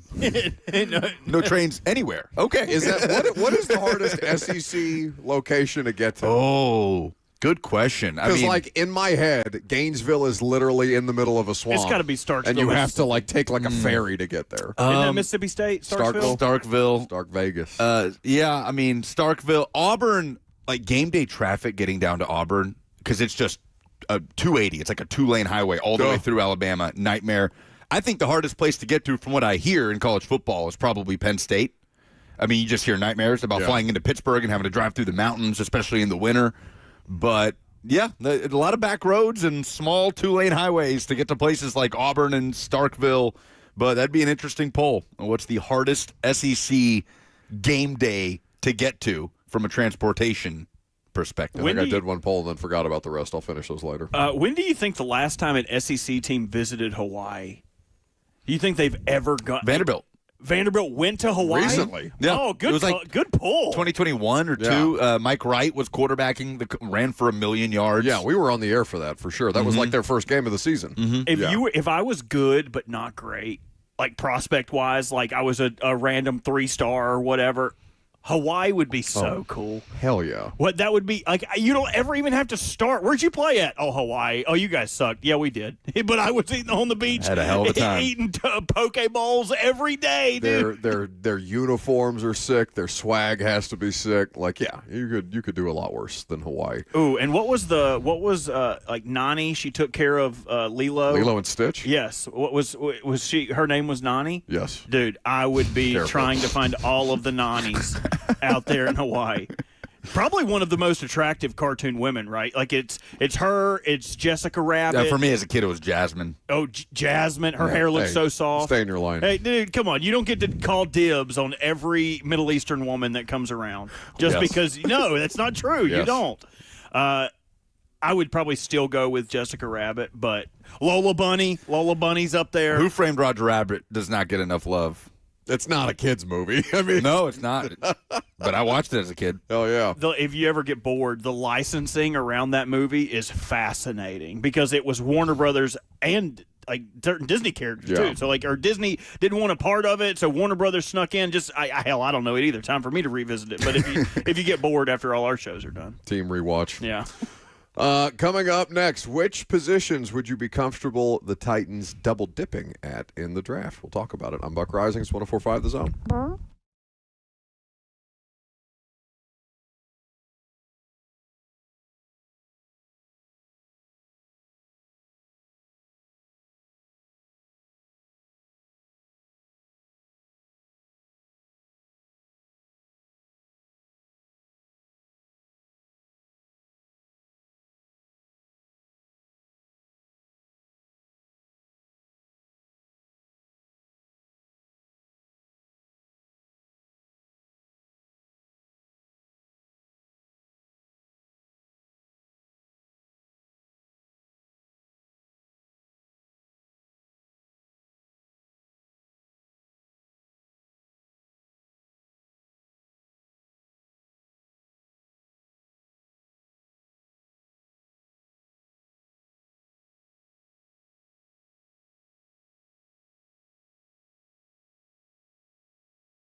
It is 12:01. Good afternoon from the Circa Sports at the Mint Kentucky Downs studio out here in Franklin, Kentucky. I'm Lucas Panzica. The first round of the 90th Masters in progress at Augusta National, and Patrick Reed still in the lead at 4 under through 10 holes. Tonight, the Nashville Predators are on the road for the last time in the regular season. They currently occupy the second wild card spot in the Western Conference with 4 games remaining. The Preds visit the Utah Mammoth, who are 4 points ahead of Nashville in that first wild card spot. Puck drop tonight is at 8. For all your foundation repairs and waterproofing needs, visit USSTN.com. Breaking news at once on your home for the Titans and Vols. This is 104.5 The Zone.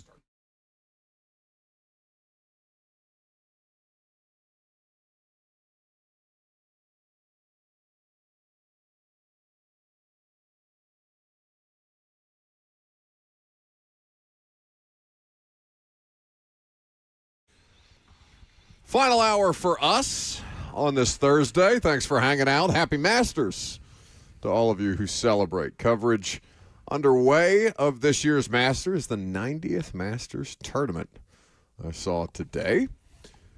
Should be an interesting one. 615-737-1045. If you want an overwhelming amount of Masters coverage, we are hanging out at the Circa Sportsbook in Franklin, Kentucky, and they have TVs everywhere. Now, for some reason, is this our version of Chinese water torture that we are being force-fed on 6 different screens, 5 different screens? The Reds-Marlins. Reds-Marlins in the middle of the day. Did we offend somebody here? Top of the 4th, Marlins up 1-0, counts 0-1, Steer at the plate, 7th in the batting order. Looking pretty clean. They got one man on first. He's looking for the pitch. Figured out what he wants here. Beautiful crowd today. The deliver. Oh, and he grounds out. Yeah. Okay. Oh, it's a foul ball. It's a foul ball. I think Kirby did this to us as a cruel joke. I think we locked him out of the studio too many times. It's a lovely studio. You're right. Patrick Reed still atop the leaderboard at the Masters. He is 4 under through 10. 3 golfers behind him tied at 3 under, including Tommy Fleetwood. I love that Fred Couples is just always. Freddie Couples has been there since the dawn of time. 2 under through 2. Both. There was a couple. Like they got to golf together. Freddie Couples is one of the longest-running participants. Rory back tied for 11th at 1 under through 6. Of course, the defending champion. But Patrick Reed. How mad would people be if Patrick Reed went wire to wire and won this thing? I'd be pissed. Furious. Let me tell you right now, I'd be hot about it. I'd be so mad. Do you actually? I have no clue who that is. I have no idea. What did he do that drew the ire of Kirby? Patrick Reed would be like me if I played golf regularly. Oh, yeah. I hate that guy. Like his whole reputation is just kind of an scumbag. Yeah, that's just kind of his whole thing. You know, doesn't. What is the scumbaggery? Like, are we just? Is this like Duke? Are we like, Duke? We hate these guys. No, it's not like Pompous because he's just an irritant. Like he's not even me as a bad comparison because like I think that Patrick Reed, if I wanted to be a real pretentious bleep hole about it, I'd be like that guy has no class at all whatsoever in any way, shape, or form. Especially playing that sport. I feel like he's also got some weird stuff with his family background, and they are famously estranged. And his family lives it's like Aaron Rodgers, but like the worst guy you know. Okay, but everyone also, do we still hate Bryson DeChambeau? Because I've always loved that guy. But if you talk to anybody, the country does. If you know golf, everyone's like, oh yeah, that guy's a piece of crap. No, I think Reed it's a little more unanimous. Okay, like I don't know. Patrick Reed's a bad person. Bryson DeChambeau is. You know, sometimes he whines. And does he just cheat? Is he really a bad person? Like kicks dogs every chance he gets, or like he's just bad at? He just doesn't fit in with golfing culture. If you had to pick a golfer on tour who would be most likely to kick a helpless animal, it would be Patrick Reed. I mean, I'm betting on this guy now. I none of the reasons you guys have given me has been enough to hate him. When he won the Masters a few years ago, he's won it. Yeah. It was one of the biggest stories out of it was how his family watched it because he doesn't speak to his family, and they were interviewed about it, and they were talking about all the emotions they were dealing with, how kind of bittersweet it was that their son was a Masters champion, but they didn't really speak to him about it because they're estranged. It's all complicated. So they were there watching? They just don't talk to their son? They weren't there at the event, no. Well, that's kind of nice, though. That's like being able to watch your kids and not having to stay for the whole thing. Like, he doesn't even like me. I don't. If he starts doing bad, I'm leaving. Yeah, like, no, what you described would be worse. Like, he invited them to the Masters but made them sit Gen Pop. around everyone is like, I think that's his dad. I think. Like trying to see over a tall guy in front of him. So anyway, we are going to talk positional value, and in just a minute, what positions would you be comfortable with the Titans double dipping at in the draft? We'll do that in the next segment. But let's talk a little bit about Jeremiah Love. I feel like we haven't hit our Jeremiah Love quota this week in terms of our draft discourse, or there's been a lot of different conversations out there about positional value and is this roster ready to draft a running back, specifically where the Titans might draft the running back. And before we get into like the plausibility of drafting him at 4, I do think there is more certainty around the fact that he will be there at 4. I mean, we were questioning it before. Would a team potentially move up? Would the Arizona Cardinals be in play for it? Todd McShay had, God, why can I not remember his name off the top of my head? Dadgummit. Does stuff. Anyway, in his latest podcast, talked about how it seems like a foregone conclusion that David Bailey is going at 2 to the Jets, which would leave Arvell Reese to go at 3 to the Cardinals. There is still some motion in the commotion about Love going at 3, but they do think that they're going to stick with defense there or go Francis Maui-Noah, who earlier this week has to go to combine rechecks for a back issue he's currently dealing with. But it does seem like right now, if the Titans are pursuing and they are in love with Love, he will be there at 4 for their picking. So, with that in mind, how good does that football player have to be? I mean, I could say that you could almost take the position off of it and say how good does a player drafted at 4 have to be for your roster right away? And we put out polls.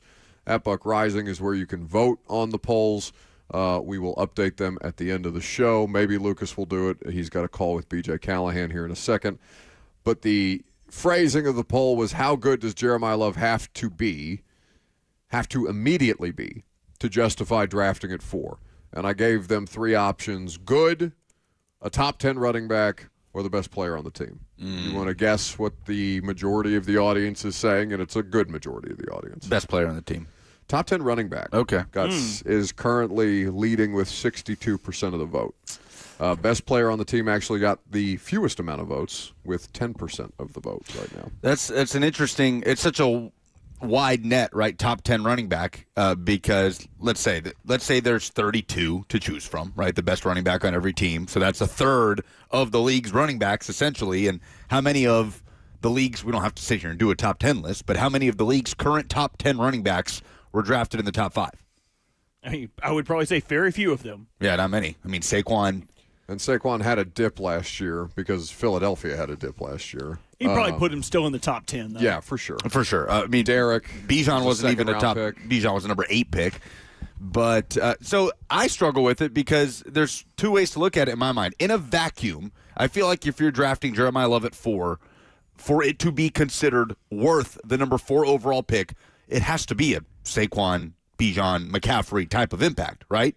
However, there's more context to that, though, right? Like if the players you could have taken there end up having solid careers, there could be a hindsight that we look back and say, no, Jeremiah Love didn't have the Saquon or McCaffrey type of impact on the Titans, but he was a really damn good player, and he helped the Titans win football games. And over here, it's not like Reuben Bain and David Bailey or insert name here are lighting it up. Then you can go back and look at the context and say worth the number 4 overall pick. But in a vacuum, without any of that context, I tend to think, hey, he better come in here and be, I don't want to say be Saquon Barkley. He just had arguably the best season we've seen in the modern era by a running back. 2 years ago. 2 years ago. But be in that McCaffrey, Bijan, Jahmyr Gibbs mold, right? And that's a high bar. That's like the top 1% to 2%. It's the 4th pick. I mean, you know, it's why the Corey Davis thing stings a little bit, because you drafted Corey Davis at a spot where Julio Jones would go. Well, I'm glad you brought that up. So let's look back at the Corey Davis thing for a minute. Like, Corey Davis was not a bust, I don't think. He was a productive player for the Titans. But with the context of the number 5 overall pick, was he did he live up to that billing? No. but he was a good player for the Titans. So he started a trend of them not retaining first-round draft players drafted in the first round under John. And the other context around it is they tried to move back. They did. They didn't want to pick at 5, but you have to. Yep. So when no one else wanted to move up, they took who they thought was the best player. So I think looking at that context, they did not want to take Corey there, but they had to take someone, so they settled for Corey They Davis. so badly needed wide receivers. Yep. I think that and he ended up being the best receiver in that draft. Yeah, for sure. I mean, Mike Williams has had a number of different injuries across his career. Was John Ross the third one? John Ross. Here's who got drafted John after Ross Corey flamed Davis. out. John Ross is actually a bust. Let's just look at the top 10 after Corey Davis. Jamal Adams at 6 to the Jets. Mike Williams, 7 to the Chargers. Stinky draft. Christian McCaffrey, 8 to the Panthers. Okay. Titans in 2017, Derek was coming off his rookie year. Yeah, no, Derek wasn't doing anything. Basically, I mean, really until the back half of, or the second half of 2019, Derrick Henry was not Derrick Henry. John Ross at 9, Mahomes at 10. You know, obviously the Mahomes situation is what it is. The Titans already had a franchise quarterback in place. You don't really look back at that in the context of what the Titans roster looked like at the time and what they were looking for and say, oh, man, they really missed and should have drafted X player instead of Corey Davis. Like, I guess you could say that about Christian McCaffrey, but it worked out pretty good with Derrick Henry. So was he worth the number 5 overall pick in the production he gave you? I guess not. But at the end of the day, if you could go back and redo that draft with all the context, knowing Derrick Henry would be what he would be, like I guess you could say you would draft Mahomes and just pivot off of Mariota, but that's not realistic when we go back in time to 2017. Right. So I think you'd say, yeah, I think it'd be fair to go back and say, yeah, you could still take Corey Davis, who ended up being the best receiver in that draft. Would that be the conversation we're having a few years from now around Jeremiah Love, where we could look back and say, did he live up to number 4 overall? Did he have that Bijan McCaffrey impact? No, but end of the day, he still came in and he helped the Titans win football games. So then it becomes a question of value. And actually, I was just asking Zach Lyons. Obviously, Zach and Blaine are going to be in here coming up next. We're hanging out at the Circus Sports Studio in Franklin, Kentucky. Zach's got his website, Stacking the Inbox, and he has a piece up right now about running back positional value. And I told him that if it was good enough, I would pay for the content that is behind there. But there's a good chunk of the excerpt that's available. You dog. I mean, listen, that's it's not a high bar. I mean, it's a high enough bar. Like I'm going to pay for it. I'm absolutely, there has to be certain quality of content, and I believe Zach does his research on that. So, positional value, is it about the runway of the actual player? Like, I'm not saying that drafting Jeremiah Love fourth overall, there's nothing to indicate that Jeremiah Love wouldn't make it to a second contract, here, right? You have to have a decent amount of runway on this player because he's going to get one of the richest running back contracts of all time if you take him fourth overall. Yeah. Like I think it would rank 12th. I think if you draft him at 4, he would be the 12th highest paid running back in the NFL. Yeah, it's one of those things where you look at that and say, okay, if that's the starting point for him and understanding that that's not a position that appreciates in the same way, is that value there for you, or does it matter at the end of the day because they just need better football players than the ones that they currently have?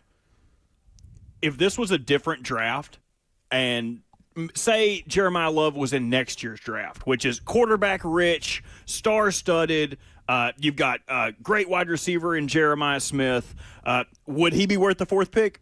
Probably not, because it would be a more star-studded, top-heavy draft. This year's draft. This draft is not that. It's not. It's just they're not sure things. There are not safe picks. Everyone has their warts and bruises and scabs to look over and say, I like this guy, but this. I like this guy, but he's 24. I like this guy, but his arms are really short. I like this guy, but. This is the I like this guy, but draft. With Love, I mean, the questions you're saying are, I like this guy, but is 4 too high for a running back? That's the question you're asking. So it makes sense to me to say, okay, he would be far and away. Like I have no problem saying he's the best player in the draft, best offensive player in the draft. If that's what you're saying it for, and the Titans feel the same way, you feel pretty damn good about getting him at 4. I guess, should we be trying to preemptively compare Jeremiah Love to Bijan Robinson, Christian McCaffrey, Saquon Barkley, yes, or to the players that the Titans would theoretically be drafting him over. Because that's the more realistic. Like, again, in 5 years, if he's not as good as those players, you can look back and say, yeah, disappointing to take him at 4. But if he has a higher impact than Bain, Styles, whoever else is on the board available for the Titans there have for their respective teams, then you go back and say, well, no, it was a good pick at 4. I guess it just depends on how you think that those individual players translate more or less to their team's ultimate success, right? Because if Derrick Henry was putting up Hall of Fame numbers, but he was on a losing team, and he wasn't, right? They were hugely successful because of Derrick Henry. But who's the player that you could most accuse right now in the NFL of being somebody who puts up ungodly numbers on a bad football team? Like who comes to mind? Myles Garrett. Yeah. So let's say that it's a Myles Garrett situation where he plays for a nowhere franchise, and he doesn't do any winning of consequence, but he's excellent. Right? It just doesn't ultimately translate to team success for whatever reason. They didn't get it right around him. Something happens to Cam, God forbid, whatever. I think they're almost going to be judged. Do you hold it against Myles Garrett that he plays for the Browns? No. It's essentially, no, I guess right? not. No, but I think he's good enough. He's the best. To eclipse that. He's the best. Right. Yeah. That's a high bar. Like, if they draft Jeremiah Love and they don't, like, they win a little more, but they never, let's say they win 8 games, but they have a hard time during that era of breaking through. People will then start to argue, right or wrong, revisionist history, okay, well, what's Carnell Tate doing with the New York Giants where he gets to play alongside Malik Neighbors, and how much better does that look than Jeremiah Love, right? Like, it's a tough exercise to do. It'll happen with the Raiders, too, with Gentry, For right? sure. Like, if Gentry's a 1,000-yard running back and a good player in the league. Was he last year? Was he a 1,000-yard rusher? He was just under. I think he was shy. I think it was like few 981 yards. or something. Yeah, just shy. But He had a better season than I actually thought he had. But or will people look back and say, yeah, but they would have been better off drafting Tet McMillan? Or, insert player here. But you know what? That hindsight is, in my opinion, is never beneficial to the conversation that you're having in the moment. Yeah. Because it doesn't mean anything. That information is unattainable. Yeah. Like you're never going to be able to use that information in practice. So should they have done this? Maybe. But that We didn't know. Yeah, there's no way to Back to the Future. Hop in the get the gigawatts pumping. Come on, Doc. Nine teams didn't draft Pat Mahomes that we didn't know. Yeah, but I mean, that's like we were talking about lowest common denominator draft, or rather Masters coverage, where it's just like, oh, is Tiger in it? What's the Tiger underlying storyline here? I feel like that's a lowest common denominator football fan conversation to have. I'm not saying it's wrong. I'm just saying that's a very common subject to revisit. It's why those hey, let's redraft the 2017 that's exactly where I was gonna go. draft or something like that. People enjoy it. People like that exercise. It's just fun, but it doesn't really glean. You don't accomplish anything. Yeah, you don't learn anything. You don't get better at the process Empty by doing calories. that. Yeah, 100%. Empty calories. You are drinking 4 regular strength Pepsis. You are drinking your calories. Is that all Kirby's had today? He's short. Hey, no, he said he had a sausage bicket. He's on the phone. He looks like he's having a very important conversation. He had a little dust up on the way to the casino today. Oh, no. The way he phrased it was, I got He it. was being facetious with Lucas. It was just so casual. We're literally minutes from the show starting. Goes, oh, I got in a high-speed wreck on the way here. Yeah, if Kirby said that to are me, you I'm okay? believing Kirby that he, in fact, that his car is totaled outside and he had to hitchhike his way. I believe to he would Franklin, still get here. He banged this guy going 2 miles an hour. And he's doing his insurance. But when he told me about it, same thing. I was like, "Oh, are you okay? Or did you get mollywopped by that airbag?" No, high-speed wreck. Lucas has to go to a production call with BJ Callahan of Nashville SC. Robert and I are going to talk about double dipping at positions of the draft for the Titans coming up next.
Welcome back to the show, fueled by Hattie B's Hot Chicken, the best hot chicken in the world.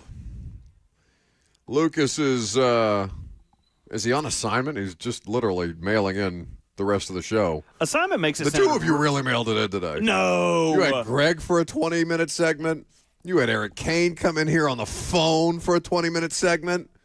You are just... I tried to get another segment. The dude that does the show in here before, I tried to ask him to come in and talk Masters with us. We never do guests, and then all of a sudden, when there's casino, when there's slot machines and pizza, No. the two of you want to just choke us to death with guests. No. We just want to make sure that we're giving our audience, who, by the way, one of the smartest audiences in all of sports, gets the knowledge that they need, require, and love to consume. We just want to make sure that they're well prepared. By the way, you talked about Greg, the install coming up May 1st. Mm-hmm. We have some pretty big news. Not today, but some pretty big news on the horizon. I mean, everybody knows about this event. If you haven't been, it's exceptional. Greg Cosell, Buck, in the past, we've had exceptional guests break down the draft class, break down free agency, their fits, where we see them going. It's a lot of fun if you're a nerd, a lot of fun if you like drinking, a lot of fun if you're a drunk nerd. But you can get your tickets right now. Yes, you can. Robert will, if you have not, on Zone TV, Robert will pin the ticket link. I won't, but someone will. No. Somebody will. Carrot Top is back there. I love that you almost called him his real name, and you're like, no. That's the first time It's the first time I've had to think about it. Zach. Carrot Top. You keep calling him. You keep calling him by his last name. I'm like, who? Kroll. I just learned his first name. He's got a cool last name. Kroll makes him sound like a conqueror. Kroll the Conqueror. That sounds like a bad guy in a Marvel movie. It does. I'm down with that. Anyway, but the install, which could not be more opposite of who that human being is. He's a good boy. He's a good boy. Robert talking to him like a dog in the commercial breaks. Yes, the install is going to be fun, and Robert is right. We will have announcements about special guests upcoming. So if you have not got your tickets yet, we have only a limited amount of tickets because I didn't realize these damn freeloaders that work at this radio station. We put aside 50 damn tickets for staff. That's why usually whenever you're 50 people work at the radio station. 50 people plus their significant others. You would like, if Dawn was going to come, you would like her to be able to bring Travis, wouldn't you? Wouldn't you like me to be able to bring Cheyenne? Actually, make it 49. I don't need to bring Cheyenne. This is my getaway. This is my Super Bowl. Just let me hang out and get drunk. I would much rather have Cheyenne there than you. Okay, cool. Yeah, we can do that too. That's fine. That's fine. You don't have to worry about me at all. So what would be fine? Would you be fine with the Titans double dipping at a position in the draft, given that the draft is 2 weeks from today? So, merits, the way that we're going to do this is basically to talk about the positions that make sense. So quarterback is not going to be a part of this conversation. That's really the only position where you could say that doesn't need to be a part of the conversation, no matter how many different players they added in free agency or via trade this offseason. So, running back is where I would probably put on least likely if I had to pick a single position group on the roster to say they will definitively not add more than one running back in the NFL draft. So that room currently includes Tony Pollard, Tajay Spears, Michael Carter, who they signed from Arizona, Khalil Mullings, who was a sixth-round pick last year, Julius Chestnut signed a one-year extension, and Blake Watson, who I'm unfamiliar with. So you've got I don't know who the hell Blake Watson is. You've got a deep-ish room. But in this hypothetical, say they were to draft Jeremiah Love, that would make 7 yes. running backs in the room, which could be a preseason thing, and essentially they would never keep more than 4. I would go ahead and be confident in saying they'd never keep more than 4. It's not letting you post that link, by the way. Well, it's I'm not doing it because I can't. Oh, I can't. It has to be whoever signed into the zones. But this is Inside Baseball. Isn't that you? Yeah, that is me, but I'm not doing it. Zach, you'll need to post that from the 104.5 The Zone YouTubes. But that's not what we're doing right now. We're talking about double dipping. Okay. It would be tough to double dip with the current configuration of the running back room. Sell my tickets for me, damn it. Unless Tajay Spears or Tony Pollard were to be moved or cut. Yeah. And I don't think at this point it would be worth cutting either one of them because the money, what are you going to spend the money on? Like, if you could try to get a draft pick for Tony Pollard or Tajay Spears, I think that would be the path. But then again, you'd be looking at a 5, 6, 7 round pick. Yeah. The two of you, you're. I can't get you to listen to anything else. And the minute somebody says the numbers 6 and 7 in corresponding order, Kirby, can you do this for me real quick, like you're juggling? it just literally looks like the two of you are fondling yourselves. I know, Kirby. There's nothing there. That voice was what I heard in the middle of the night of the combine. I'm not fondling anything from the ether. I'm not. Who are you talking to? It doesn't matter. So running back, I think we can go ahead and say it would be hard for them to double dip. Okay, so that's least likely. Quarterback, least likely. Running back, least likely. I mean, I would also say, would it be ridiculous for them to double dip on 2 true tackles, 2 true developmental tackles? I would probably – I'm not going to say I would take issue with it, right? Because I know that Dan Moore is a Band-Aid, and I don't know how the Dan Moore thing is going to go in year 2 other than to say, well, he's the left tackle for right now, and they need to have all options on the table. If he plays well enough to continue his contract, he's got a 4-year deal, great. If not, you need to have some kind of contingency plan because the thing that's most important to get right with Cam Ward is the offensive line, first and foremost, build through the trenches. So I would not be against 2 only offensive tackles, not offensive linemen, not a center and a guard, not a tackle that's going to play center, like 2 tackles proper. I would put it lower on the list, but I'm not going to like hem and haw about it because this team has been chasing offensive line needs for 6 years. Yeah, and when you get to the end of the draft, you're just kind of picking the best fits for you. So yeah. I wouldn't be opposed to that if the board fell that way.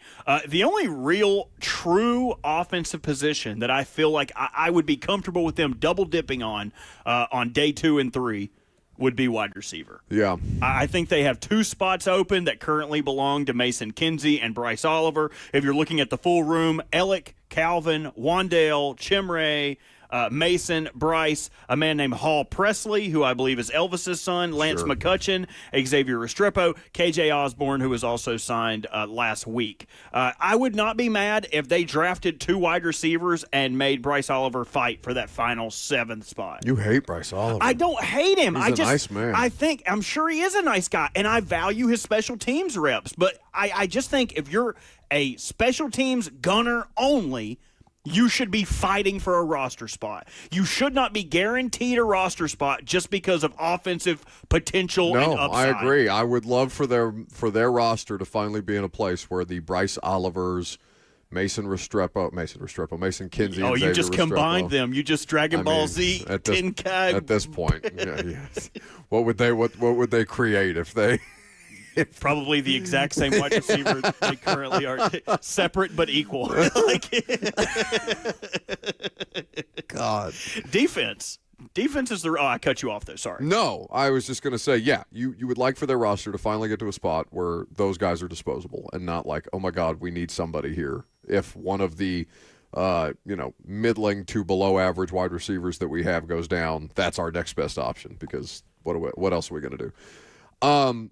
Somebody said on YouTube, no way, where you can interact with the show, no way they double dip at corner. Why the hell not? They signed 2 starting caliber corners. They have what's Marcus Harris? He's a 6th round pick at Cal. That's correct. Last year, so not a guaranteed roster spot. They signed, what's the 3rd corner that they added from the Chiefs? Joshua Williams, who is basically Marcus Harris but older.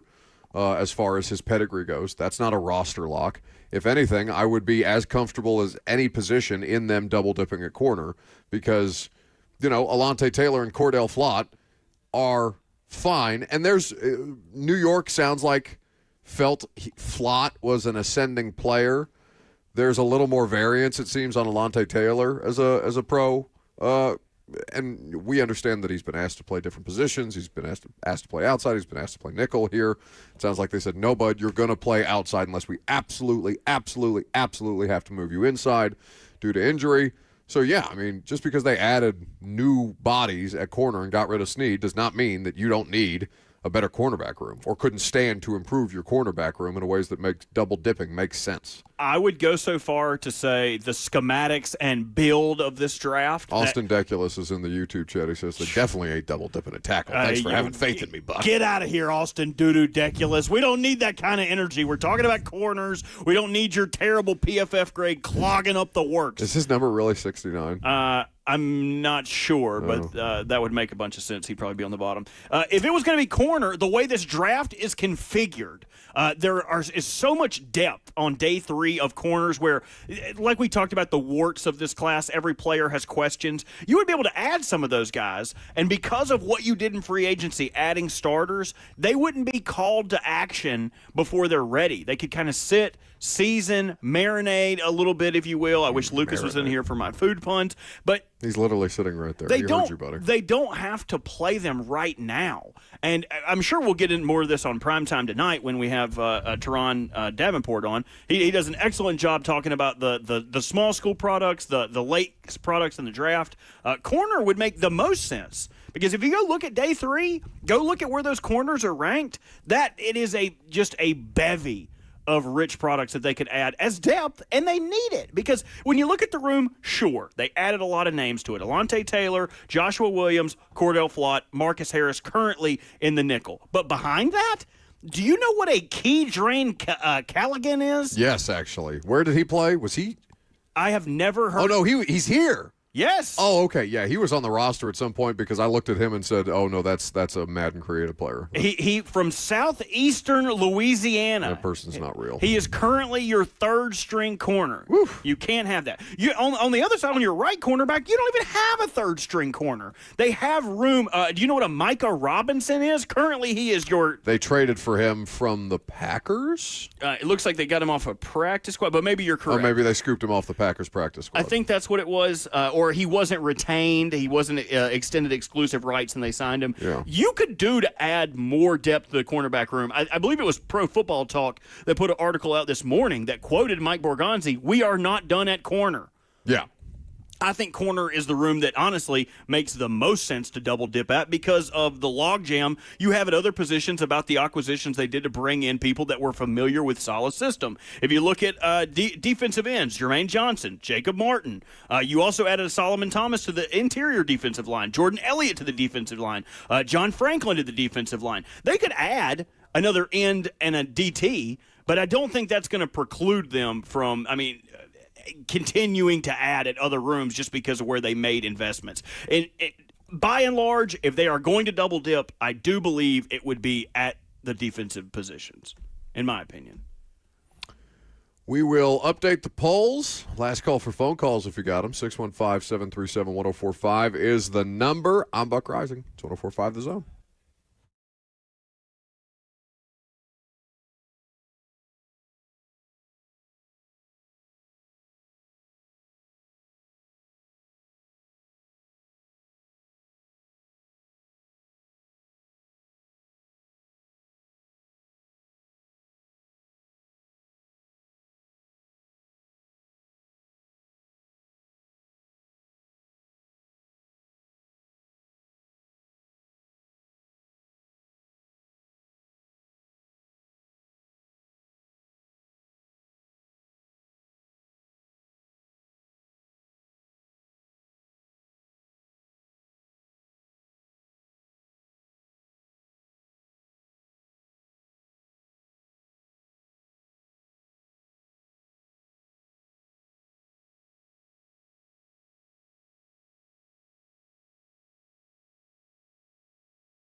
Welcome back to the show, fueled by Hattie B's Hot Chicken, the best hot chicken in the world. He really did think he was just going to mail in the rest of the segment, huh?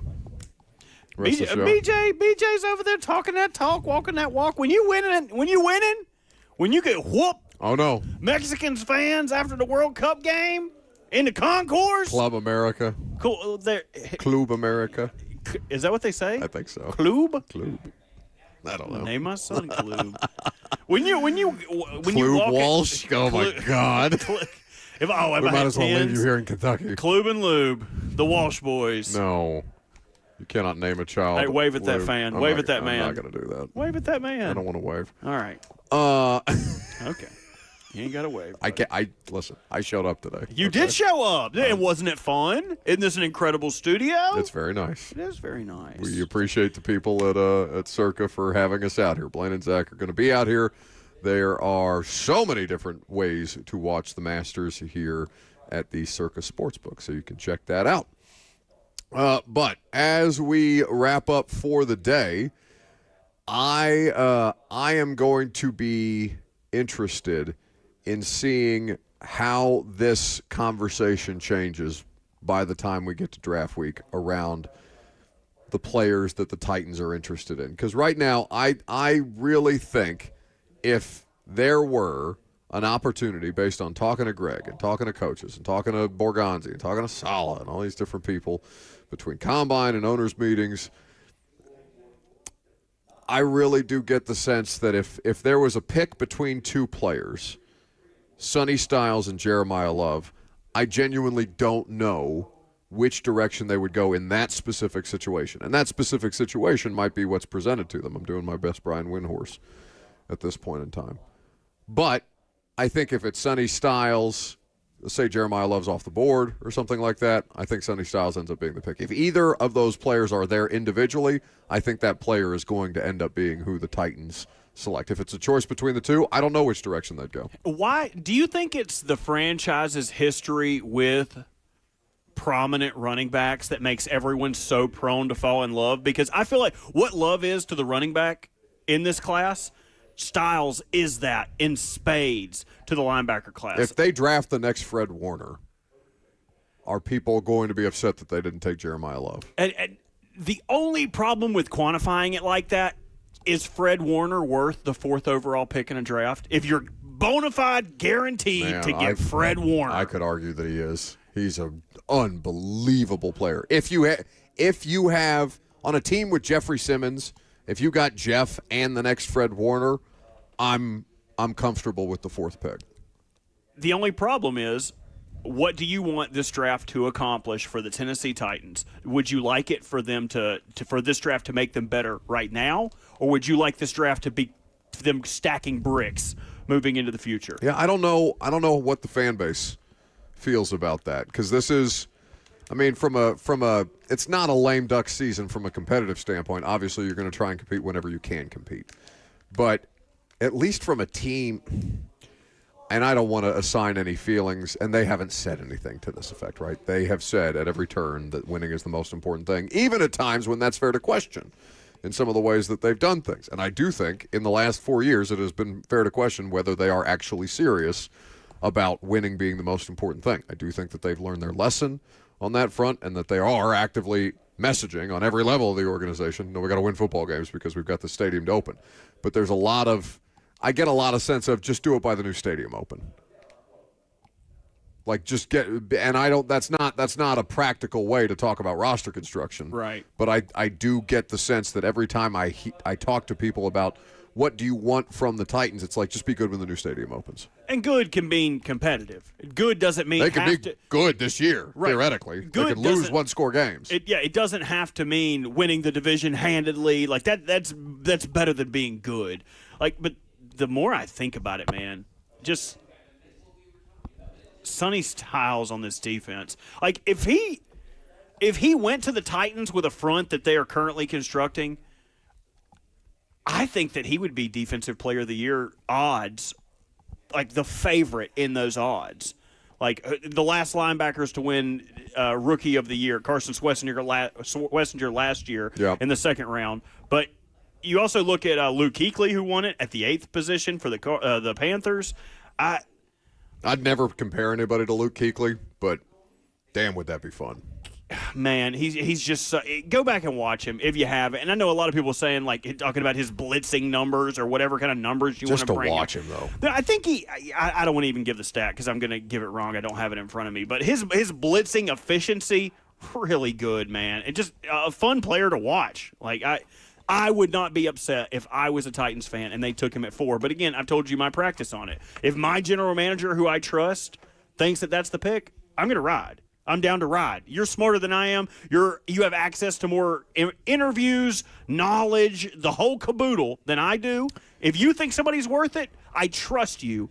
Let's ride. That's a good question about, what the level of trust is. I think this is a huge draft for the front office that way and I don't think it should be a knee jerk like, hey, we like the draft that you got when we're doing the install here in a month or less than a month.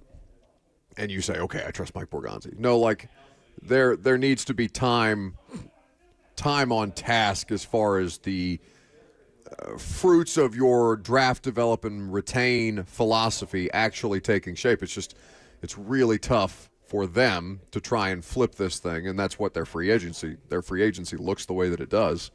It's tough to flip this thing the way they want to if they're going to do it exactly the way that they want to do it. I just don't think that, one, fans, and two, ownership patience will allow for that. Or the draft. Like or the draft. The current construction of this draft. I mean, construction they of are this draft. Dealt the hand that they are in this particular draft. Okay, let's do some polls, and let's wrap it up for the day.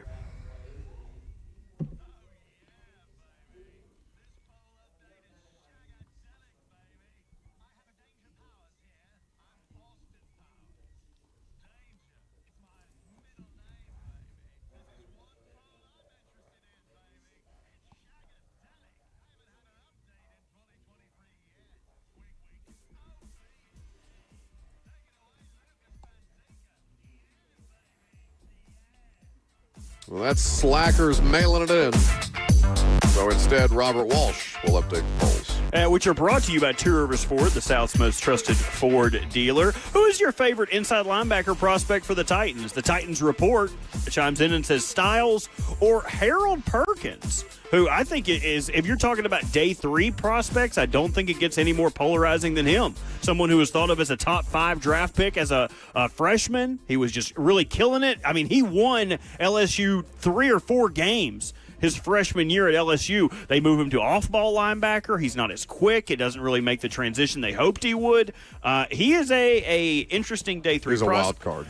John Feely also chimes in with Jacob Rodriguez, elite mustache, and Jake Galladay. I love both those prospects. I think if the Titans were able to get any of those guys, they would be a help. Yeah, we have not talked much about other off-ball linebackers on the radio show, which is why we did off-ball linebackers today with Greg on the latest episode of The Install. You can check that out via the podcast. How good does Jeremiah Love have to be immediately to justify drafting him at number 4 overall? Good, a top 10 running back, or best player on the team? 29% say good, 60% say a top 10 running back, 10% say best player on the team. I think I'm good with that. Top third of the league feels right. I just think he has to be good immediately. I mean, I understand we're talking about him elevating Cam, but like even if he was the 15th best running back in the league, like where does Tony Pollard rank currently to you in your mind? Just a round number. Oh, I bet Tony.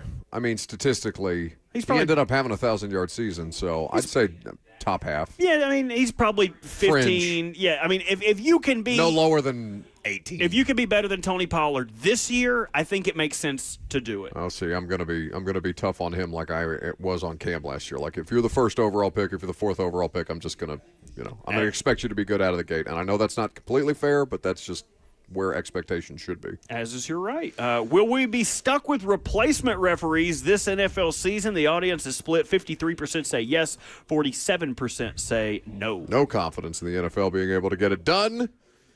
Confident that we are done. Thanks for hanging out with us here today. Check out the podcast After the Fact, wherever you get your podcast, and we will talk to you tonight on Primetime, 7 p.m.